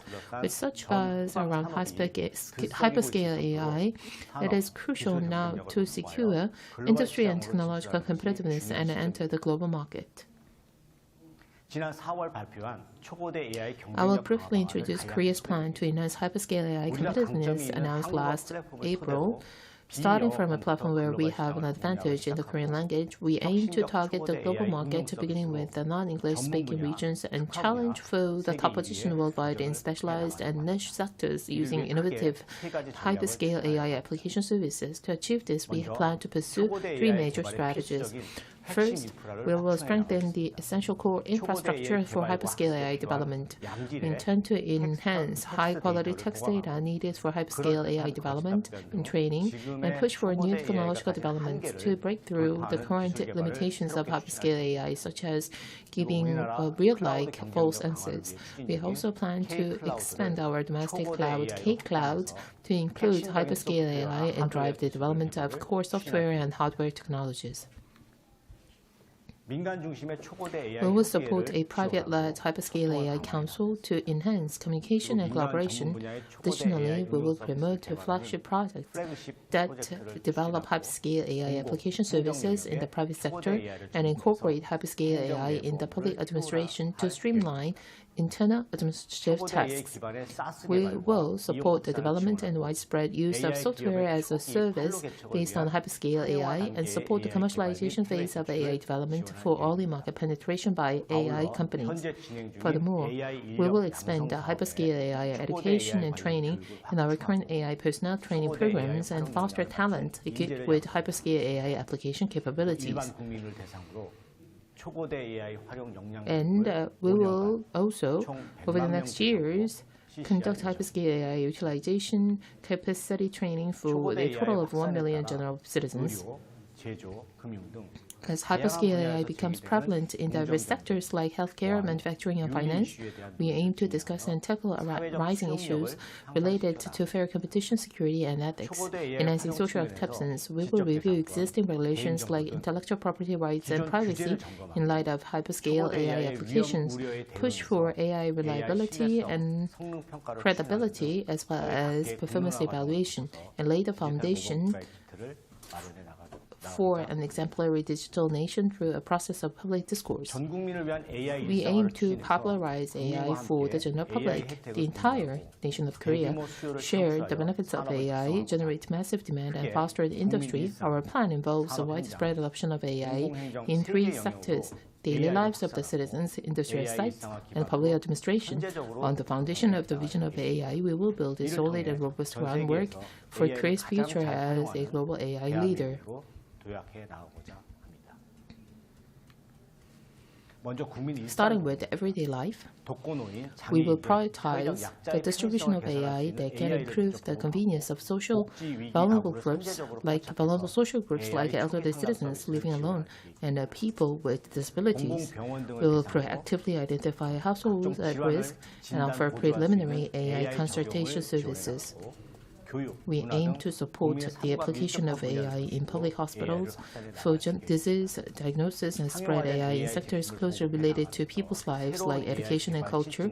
As we distribute commercialized AI products, we also plan an AI demonstration project to be conducted in parallel. Secondly, for the industrial sector and workplaces, we intend to drive innovation. We plan to incorporate hyperscale AI in specialized areas in the private sector like law, medicine, counseling, content creation, and academia, improving service quality and fostering the creation of new businesses.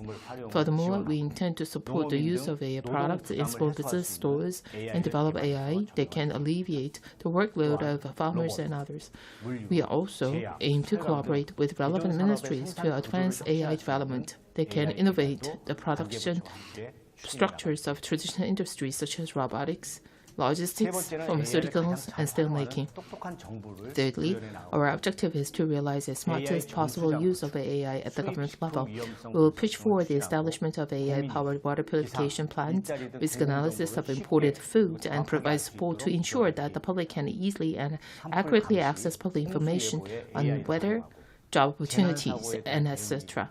Using AI in wildfire monitoring, flood forecasting, and enhancing our responsiveness to disaster accidents, we plan to incorporate AI into our control systems and the 911 emergency response system to ensure public safety.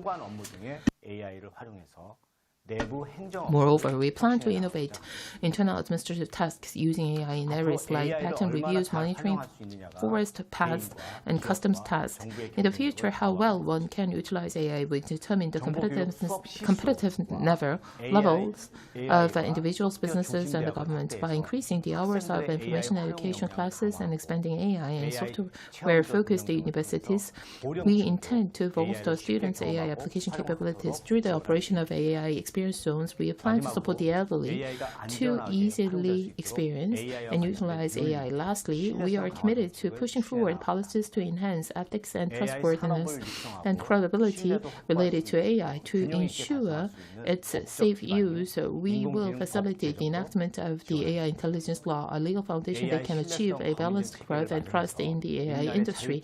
We aim to establish an AI trust verification system to support AI implementation by the private sector and promote the preparation of AI development guidelines and the development of technology, enhancing credibility and reliability. Artificial intelligence is at the heart of the era of digital sophistication and deepening digital era. To foster the AI industry and realize a digital powerhouse, we will actively drive innovative AI policies, including the measures and plans I have introduced today. With that, I'd like to conclude my presentation. Thank you. Thank you, Director General Yor, for the raising awareness of the potential ethical issues and also the solutions of the use of AI era. Thank you once again. And next, please welcome Professor Do-hee Chung, School of the Global Entrepreneurship and ICT of the Handong Global University of Korea, presenting on Productivity Revolution Created by AI. Please welcome with a big round of applause.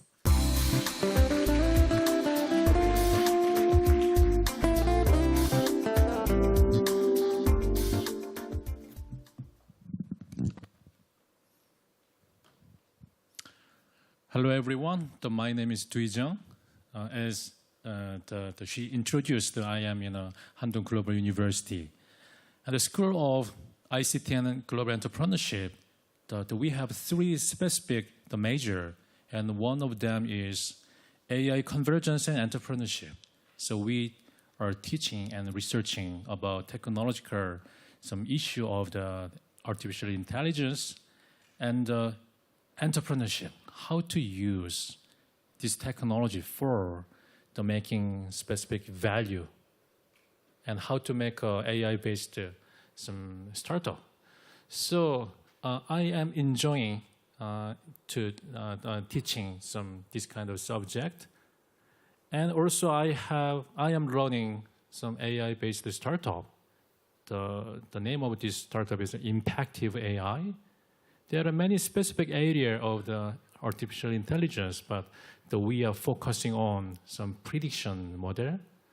So prediction model is important, especially for some enterprise, because the maximizing profit and the reducing some cost, this is a big issue of the corporate. But most of these tasks are based on some prediction problem. So if the companies can enhance some capability of prediction, then they can solve many things, some problems. Okay, so actually first time I used to know that what I have to do is to delivering the lecture, but it was not my role. So what I have to do is sharing some innovative effort using AI. So today I would like to share some effort related to innovation of the artificial intelligence. As I mentioned, I am focusing on predictive area. And when we think of some book publishing, some context, making one bestseller is difficult. But there is one interesting company. Its name is ENG. They are making amazing record, the 90% of the bestseller. Process is different. Before publishing your book, they predict the future performance of the book publishing, and they select only the book which has a high potential of success. If we can do our business like this, it will be easier. But in reality, the reality is different. 75% of a new product is a fail. Why? The reason is simple. Because companies are launching new product without knowing they will fail. But if we can predict the future demand, and so that we can select some better option, then some success rate that will be higher. And after launching the product, many companies are struggling the loss of inventory. In case of the manufacturing sector, 74% of manufacturing companies are struggling with the inventory loss. The reason is the same, the failure of the prediction. So it means that if we can solve the problem of the prediction, that we can enhance some profitability or success rate of the new product and saving some cost of existing product management. So we found a big innovation opportunity here. So our team apply some AI engineering technique to here. Okay, so our client they produce and sell product, and product has a life cycle from product launch, producing, and selling, and this continues. So we apply AI prediction model in each section of the product life cycle, and making predictive launch and predictive producing, predictive selling, and predictive discontinuous. For more specifically, in the section of the predictive launch,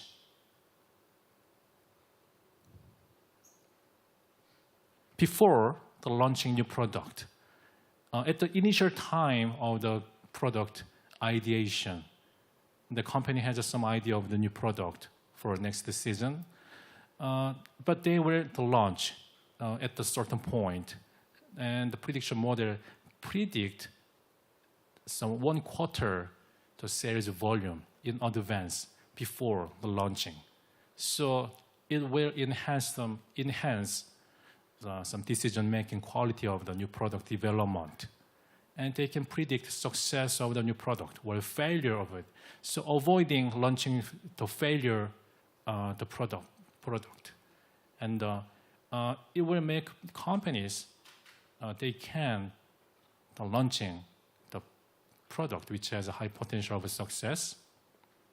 And after the launching product, our system can to provide some benefit in the context of some inventory management.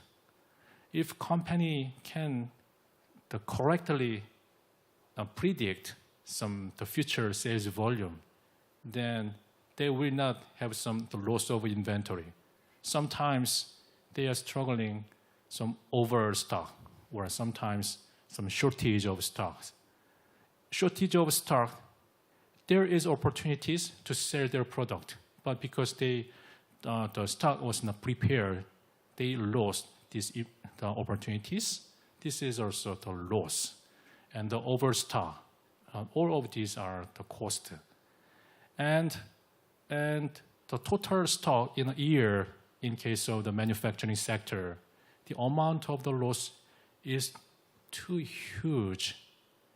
If the predictive model is applied and reduce this kind of loss, then the companies can get some financial benefit. So we made this kind of some effect by providing some predictive software. Okay, the reason why I am enjoying researching and commercializing this technology is because we can directly find some effect, financial effect of the companies, of client. Okay, these are the system, and so we provide predictive new product design. So as I mentioned, before launching new product, the system forecast the future demand, and we use the various data. Basic data is a company data from ERP system, but the more important data is the environmental data, because the demand of future are affected by the market condition and the global trend. So we are covering more than 500,000 the variable of the environmental data, and the predictive inventory, the system, and because we are focusing on prediction model, so in this area we have some competitiveness. Actually, many times we are compare our record with some advanced IT companies such as some Microsoft Azure and AWS, because these IT service also provide some machine learning service, and there are some forecasting functions. But our record is higher than this service, because these services, this is some general function service, general purpose service, but we are focusing on some demand forecasting. So in the area of the demand forecasting, we have some superior competitive edge.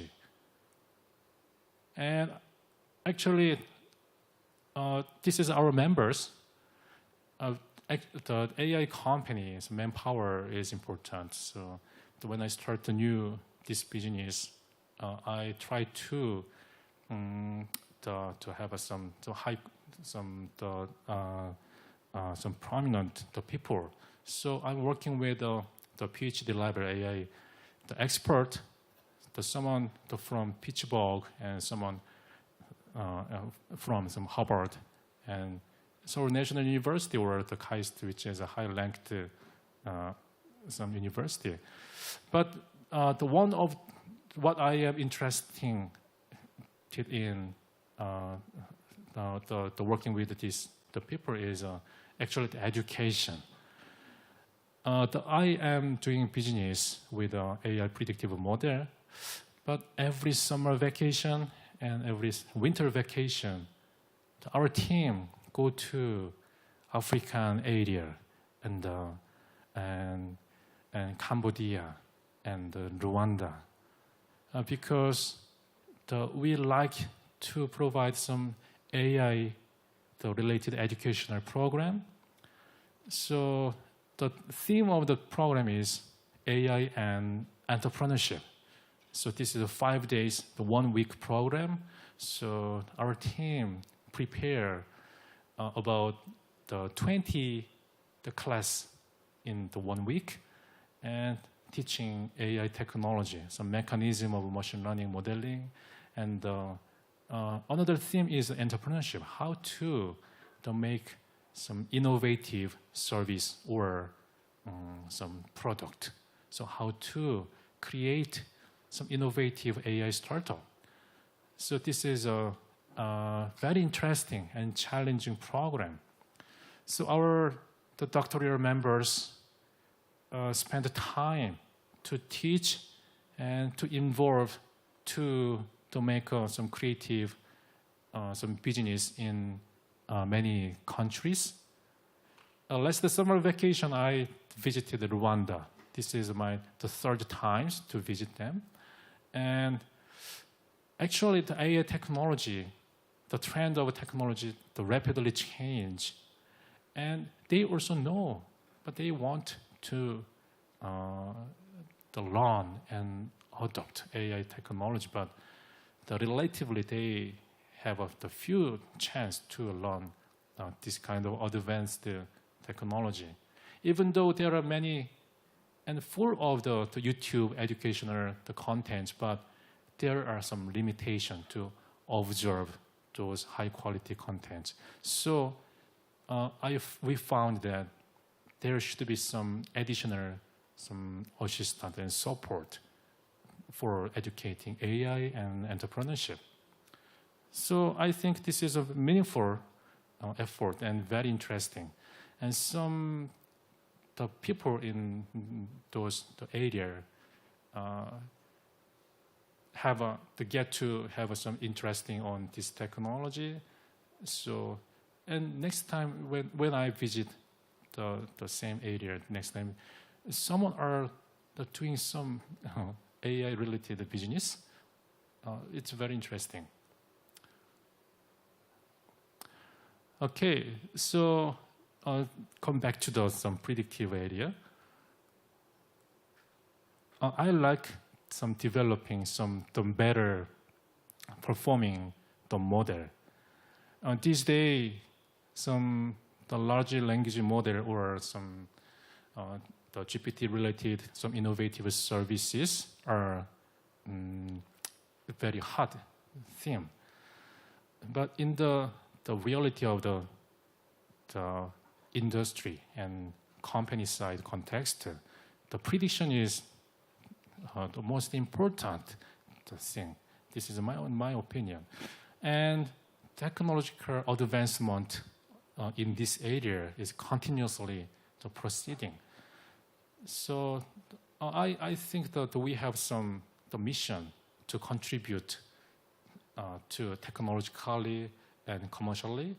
So one of them is to develop more advanced predictive model. So actually there are many machine learning model which can provide a function of prediction, but our reality is too complex and too uncertain. But this kind of advanced model cannot capture this complex situation. So this is our challenge. We need to develop more and more advanced, more sophisticated the model so that we can capture the complexity of our world. So this is our mission. So if we develop the more advanced model, then we can solve the more problem in the more industries or the companies. Okay. So actually, we made some meaningful experience, and we made a meaningful value for many companies. And our challenging will be continuously do. So this is a very good chance to share my experience. And okay. All right. Because time is up, so I need to finish my talk. I hope it was interesting for you. Thank you very much. Yes, thank you, Professor Zhang, for the inspiring presentation, sharing the capabilities of AI, creating great value. Thank you once again. And next, please welcome the Right Honourable, the Lord Sonny Leung of CBE, speaking on UK's National AI Strategy and Action Plan. Please welcome him with a big round of applause.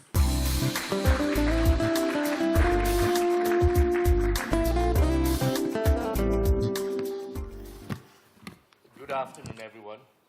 I won't make any prediction other than I predict I finish this speech within 15 minutes. Firstly, to just express my thanks to NHI for the privilege of speaking to everyone this afternoon. Now, some of you may be aware, sorry, I don't have any PowerPoint presentation. It's just going to be a speech, and it's going to be no longer than 15 minutes. You may be aware that next week, the United Kingdom is hosting a global summit on AI, where it's bringing everybody together to see whether we can actually put in some regulatory framework. And a former Prime Minister, Tony Blair, is also speaking at another AI event in a couple of weeks. So I probably beat the two Prime Ministers in setting out my stall in AI today.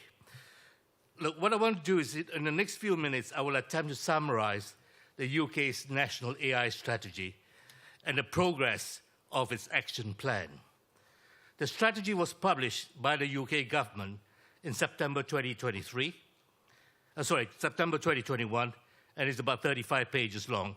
It sets out a 10-year vision with an action plan, which is scheduled to be updated annually. The first of these updates, published in September 2022, is a further 16 pages long, and the updates for now 2023 have yet to be published. So what I'll do is I'll try to attempt to give you a short summary of the salient points and assess progress so far. For several years now, the potential benefits and applications, dangers and societal implications of emerging AI technology have been discussed and projected. There is a wide range of views, projections, and concerns, and as we have seen, just even today, the impact of ChatGPT. It is a sector that is moving very, very fast.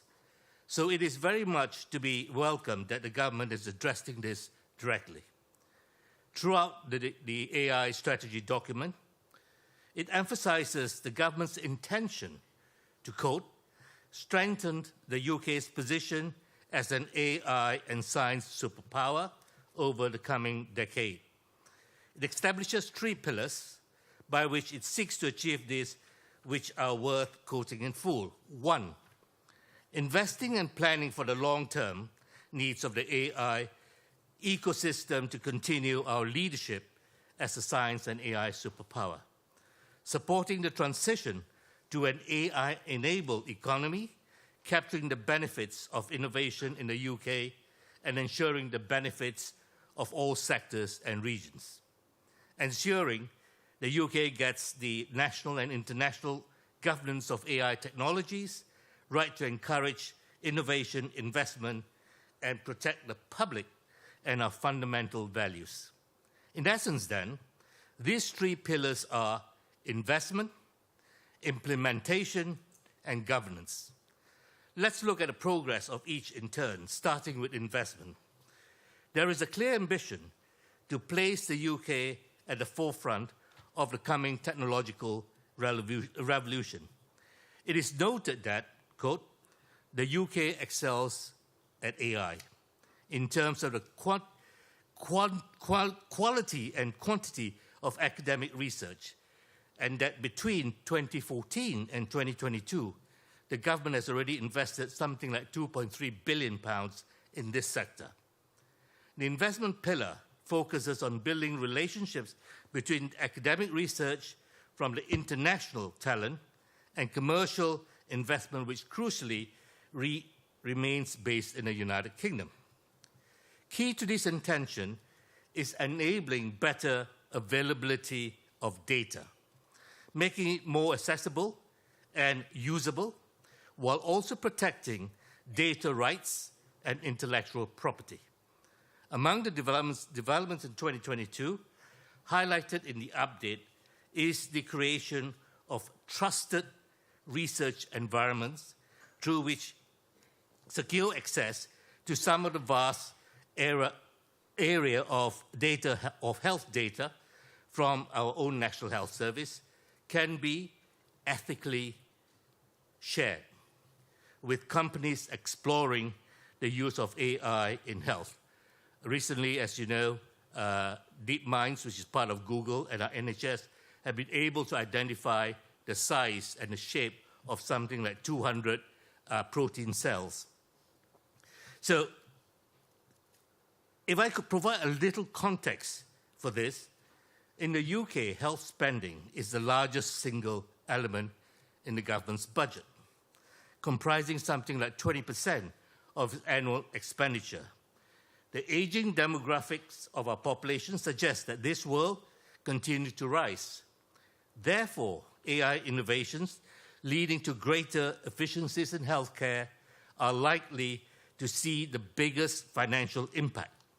However, alongside this are serious concerns around ethics, privacy, and of course, the enormous emotional and social attainment to the traditional NHS, which for the last 75 years have been free at the point of delivery for every citizen. The first year of the action plan includes a report by the Health Education England, which explored healthcare workers' confidence in AI, as well as potential training pathways. Also being reviewed by the action plan is the long-term compute capacity of the UK, investment in infrastructure required to underpin the envisaged expansion at scale of digital in general and AI in particular. Accompanying this is reform of research and development tax reliefs, which significantly expands qualifying expenditure for data and cloud computer costs, which could incentivize industry investment. There are several incentives to grow and attract a skilled, diverse workforce into AI in the UK. The thrust of these are schemes which encourage UK citizens, particularly those from underrepresented groups, into the sector. Alongside these are internationally competitive funded research placements and easier access to work in the UK under a high potential individual scheme. The first year of the action plan has seen commercial partnerships with some leading AI, hardware, and research companies establishing in the United Kingdom, and therefore expanding the postgraduate funding in this sector, including conversion courses from other disciplines. And to further encourage collaboration across the United Kingdom, there have also been government investment in the open source software and the Alan Turing Scholarship or Institute, pitched at fostering more links between research communities in different universities throughout the world, as well as deepening of PhD partnerships in the United States.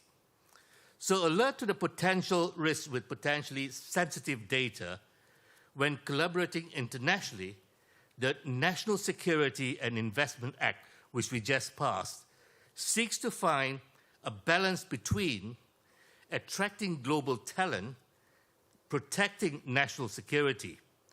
So it permits the UK government to intervene in acquisitions of companies developing AI that could have a national security implication. And we have blocked a number of these investments in the United Kingdom from countries that do not share our values. So overall, there is a wide-ranging and ambitious approach focusing especially on the higher education sector, but also looking to attract international talent and investment. And the amount of PhD students I just saw on the screen, and we want them in the United Kingdom. Pillar 2, implementation, seeks to ensure that AI delivers benefits to all sectors and regions of the United Kingdom. It explicitly recognized that, quote, the UK has historically been excellent at developing new technologies, but less so commercializing them into products and services. Personally, I believe it is absolutely vital that the pattern is not repeated. There is already intense competition to be a world leader in this area, not just from the United States and perhaps South Korea, but also from the EU, and of course, in this region. The Asia-Pacific economies, which maintain enormous importance on the global production of computer hardware. They are really at the leading edge now. Then there are the three parts of the pillar. First, considering which legal and national security issues that may affect as barriers to safeguard successful commercialization. Second, developing and offering schemes to attract investors and innovators to contribute to UK's economic ecosystems.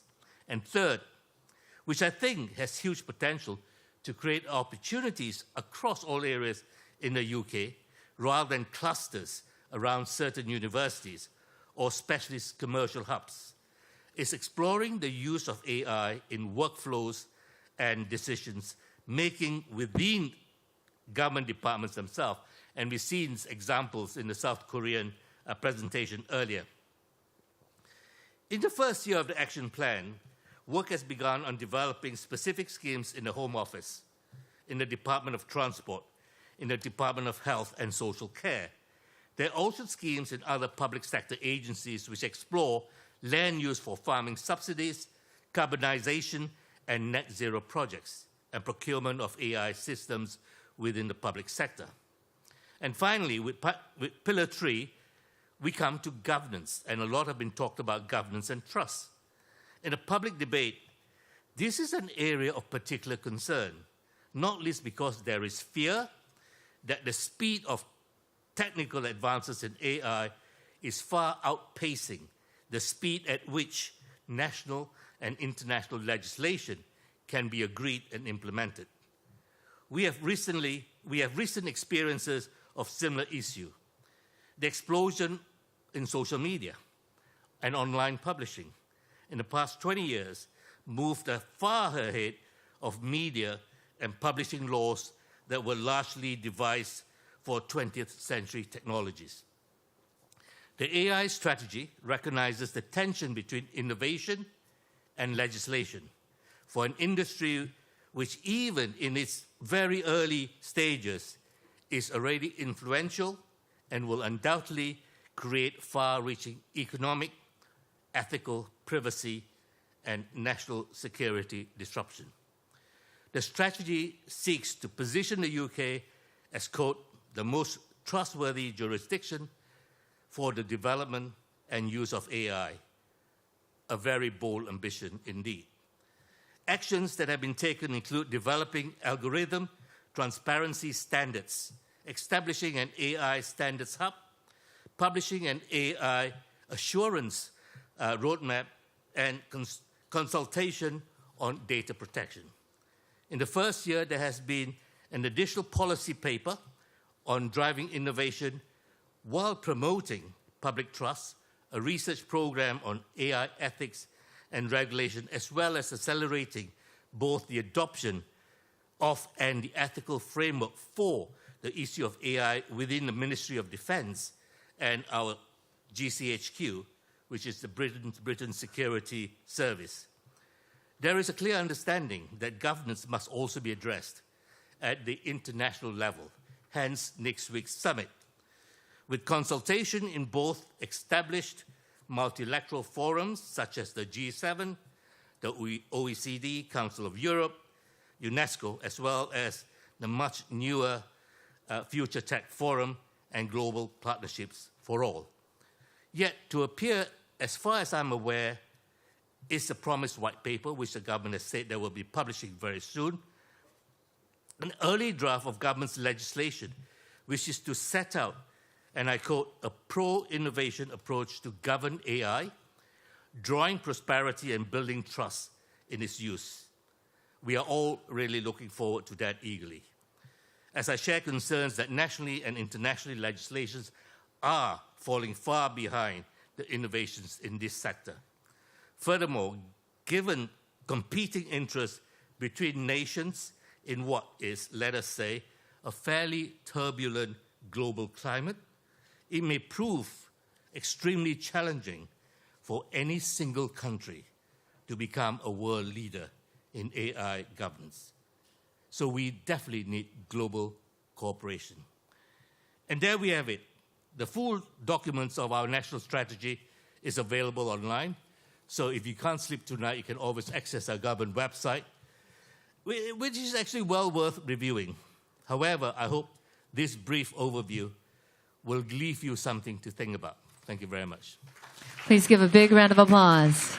Yes, thank you, Honourable Lord Sorny Leong, for the informative presentation, introducing the UK's view of the AI era and its action plans. Thank you once again.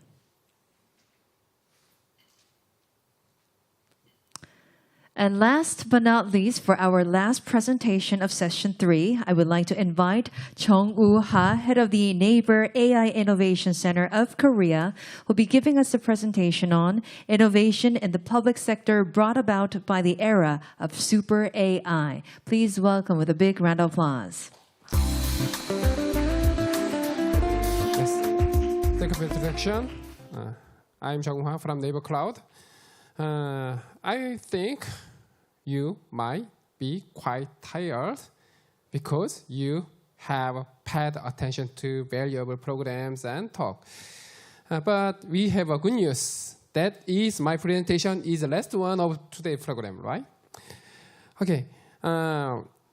Today's my talk is Neighbor strategy in hyperscale AI era, focusing on our frontier AI model, Hypercloud X. And for more clear delivery in 15 minutes, I'll speak in Korean. 네, 이런 초고대 생성 AI가 사실 굉장히 많은 영역에서 I will waiting for you. Keeping your translator. Hyperscale AI has brought up a lot of innovations in many aspects of our lives. So the thing that I myself utilize, you see that in many areas I have used generative AI. It really saves my time, improved my productivity. I'm sure generative AI also improve your productivity, especially the various data that are released overseas. They can be summarized and analyzed in a very short period of time using AI. Here you see the economic benefits and impact from generative AI. It actually represents the 7% of global GDP, and it can raise global GDP by 7%. And according to the Bloomberg prediction, by 2032, the new market worth to be $1.3 trillion will be created. That's why the global tech players are all in a fierce competition to push forward with generative AI innovation. So here you see that ChatGPT, it is combined with the DALL-E 3 that create images. So here you see, we can actually put the 4K prompt right into the screen. And so this real-life image of the immense innovation can be presented. So if we ask the DALL-E to come up with the design that reflects the modern finance, then this is how it creates. So for those who could not use the Photoshop or the Illust, still can develop this kind of beautiful design. So here you can see that when you create some presentation files, so if you have to have some creative drawing or poster design, you can rely on DALL-E. So it really affects our lives. And also in our day-to-day life. Right now, we heavily rely on smartphones, and we have to install the applications and implement the applications for different uses. But in the future, I believe that the ChatGPT or other natural language processing model will basically understand what human beings ask for, and they can automatically install the application, or they can automatically respond to the things that human beings request. So all the conversation data and also all the apps that they use for the implementation of the applications, so they will all be stored mainly in the US company's cloud. So that could be a concern. In other words, in terms of the sovereign AI, sovereignty aspects, it can actually pose a threat to global ecosystem. We have several people from the UK, and if you look at the hyperscale AI ecosystem, the UK recently, in order to prevent the too high reliance on the US companies, UK decided to invest the huge amount of money to come up with the BridgeGPT. And not just the UK, the countries in Middle East, France, and also China, they tried to create their own AI ecosystem in order not to lose sovereignty for AI, and Korea is not an exception. And also there are some language barriers, especially Korea. So there is a huge difference between English and Korean. And therefore, because of the AI that's centered around the English, in fact, a lot of Korean companies can suffer from loss in terms of the time, profitability, and so on. And as a company that should create ecosystem to their advantage, this could be a challenge that they have to overcome. And also, when it comes to the generative AI, it actually trained with huge amount of report data. But when you say report data, so these refer to all the knowledges, values, and also the social ethics that human beings have accumulated throughout their lives. And therefore, the language AI will reflect all the cultural values that are in these reports. And most of the data that current AI solutions are trained with to center around the North America or the Europe, which means that there could be some bias toward the North America or European countries. But as you know, the Asian countries do have very different cultures and values. And also the Philippines, although they use English, I'm sure their cultural values are very different from North America. And therefore, the current AI solution and ecosystem can pose a threat to cultural diversity of the world. That's why many countries are trying to build their own ecosystem, and Korea is also doing the same thing. Fortunately, the Naver for the third time in the world, we released the language model Clover. So AI technology is important, but what's important is that we have to enable startups to do their new businesses in order to create an ecosystem. And since our release in May, already more than 700 startups started their businesses and contributing to the formation of the ecosystem.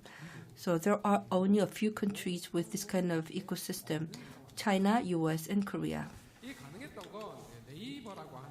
And the reason that Korea was able to build the AI-based ecosystem is because the Naver is very strong in Korea. Most of the countries worldwide, you see that the Google is truly a dominant player. China is an exception that Google cannot enter. But here in Korea, Naver actually won the competition against the Google. So most of Korean people, they don't use Google, they use Naver. And therefore, the Naver was able to build a huge amount of the data for the training of the generative AI. And somehow, so it gives us some advantage to have an easy start. And when you say the LLM or hyperscale AI, it entails a lot of operating expenditures. A lot of GPUs have to be there, and also OPEX is basically very high. So the OPEX, I think it's about 100 times higher than the search services. That's why the OpenAI, Google, and Microsoft, they're all struggling to reduce OPEX. But in Korea, we actually have Samsung Electronics. So together with the Samsung Electronics, we are trying to develop the AI chips to reduce our OPEX. And also, what's important is the validation by global AI researchers. So our generative AI technologies, you see that we release them and announce them in top-tier IT conferences. And so we announced our model in ENLP. So in fact, this research was the second paper announced in the main track of the ENLP, only followed by ChatGPT. So together with,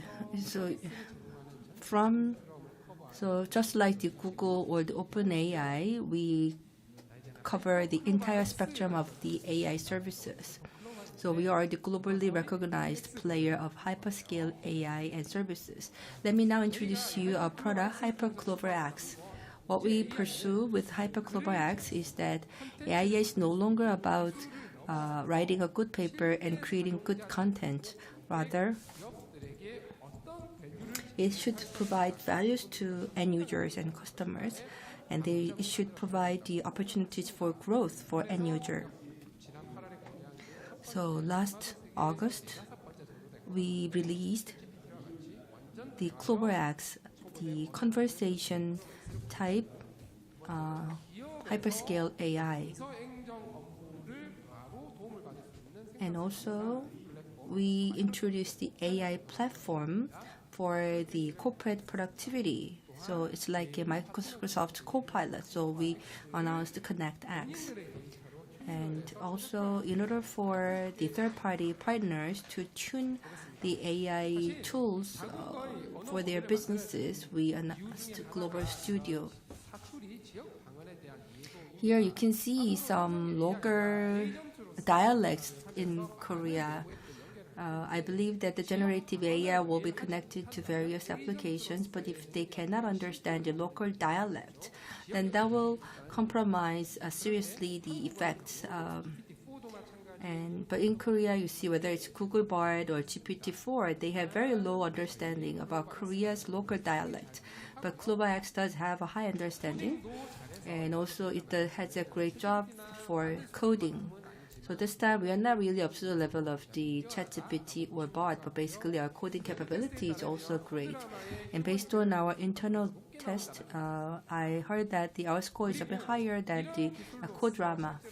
And Also, we can create various values with our technology that we can go beyond the simple word search, and it enable the system to understand the context that end users are in, so that they can provide the better recommendation that really suit the context of the users. And also, a lot of neighbor services can be connected to the CloverX. Recently, Google Bard launched a similar service, but we are actually 2 weeks ahead, earlier than Google. So we have language AI that are connected with the external ecosystem, and so this is the skill, and it's like the plugin of ChatGPT. So if you turn on the skill, then you can understand the extent of the users and you can provide the connection. And in doing so, we can effectively mitigate the issue of hallucination. That we can also get up-to-date, accurate data. And also it's multimodal. Somebody said that the ChatGPT has eye. We also have the similar function that we can get a download of images and we can edit it, or based on the images that we get downloaded, we can have some conversation with the AI solution. And at the end of this year, we are going to release a new updated version. So let's say that the small and medium-sized businesses who sell their products on the neighbor shopping mall, they can beautify the product images, and so it can help enhancing partners' capabilities. Next is a tool for corporate productivity. Regardless of what industry you are in, you use email and messenger for work. So the keywords are extracted from messengers and email, and AI will create a list of the things that you have to do. So it helps your scheduling. And also when drafting the report, you have to conduct various surveys, you have to do the analysis, you have to create bar tables, and so on. And in doing all these things, you can rely on AI. And it can effectively reduce down the time spent, maybe from 1 week to 1 hour. And so this will bring about huge innovation in the way that we work. With this productivity tool, you can also have an effective connection between Skill and CloverX. And also the data from the public agencies can be uploaded. And also private companies' data can also be uploaded. And with this uploaded data, the additional training will be provided for AI system. So if it's a public data, based on public data, then we can have a hyperscale AI for public agencies. And also there are many sensitive data that should not be uploaded onto the cloud in public agencies. And therefore, in such a case, we have a containerized solution. And within the container, we put GPU and CloverX and everything. And then we put this container within the customer's data center. Then this means that there will be no issue of the data relocation. And also, based on the generative AI technology, a lot of business opportunities will be created. And we do have a lot of collaboration with partners to creating new business opportunities.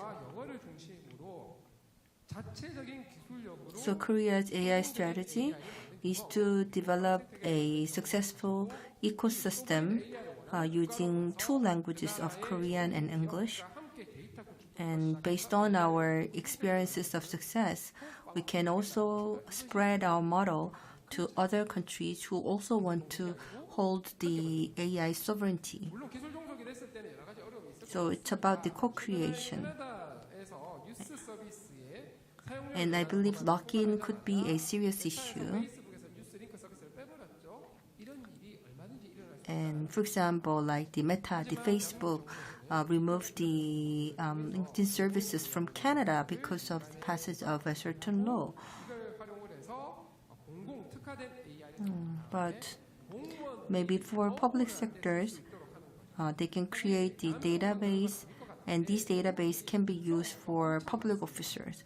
As you know, they have a lot of paperwork, but if you use the tool like ConnectX, then it can effectively save the time for document work, and you can have more time to meet the public and work on real issues. So for example, it can facilitate the disaster recovery efforts, and also you can create the chatbots that can have a real communication with young people. So in various areas and in various industrial fields, the innovation will occur. And Santiago mentioned that AI will not replace people, but there will be a huge gap between those who use AI and those who don't use AI. And those who don't use AI can be replaced by those who use AI. And I think the same principle can be applicable to government. And therefore, I believe the government should also seek ways to make active use of AI. Naver AI Innovation Center of Korea for introducing Naver's innovation of super AI in the public sector. Thank you once again. Another big round of applause, please. And now, ladies and gentlemen, this brings us to the end of today's program. We'd like to thank each and every one of you for your cooperation and support.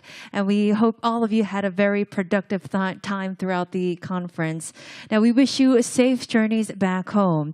네, 이상으로 준비된 모든 세션을 여기에서 마무리하도록 하겠습니다. 긴 시간 함께해 주신 모든 분들께 대단히 감사드리면서 여러분께서 유익한 시간이 되셨기를 바라봅니다. 그럼 저희도 내년에는 더욱더 풍성한 프로그램으로 찾아뵙도록 하겠습니다. 이상 마치겠습니다. 고맙습니다.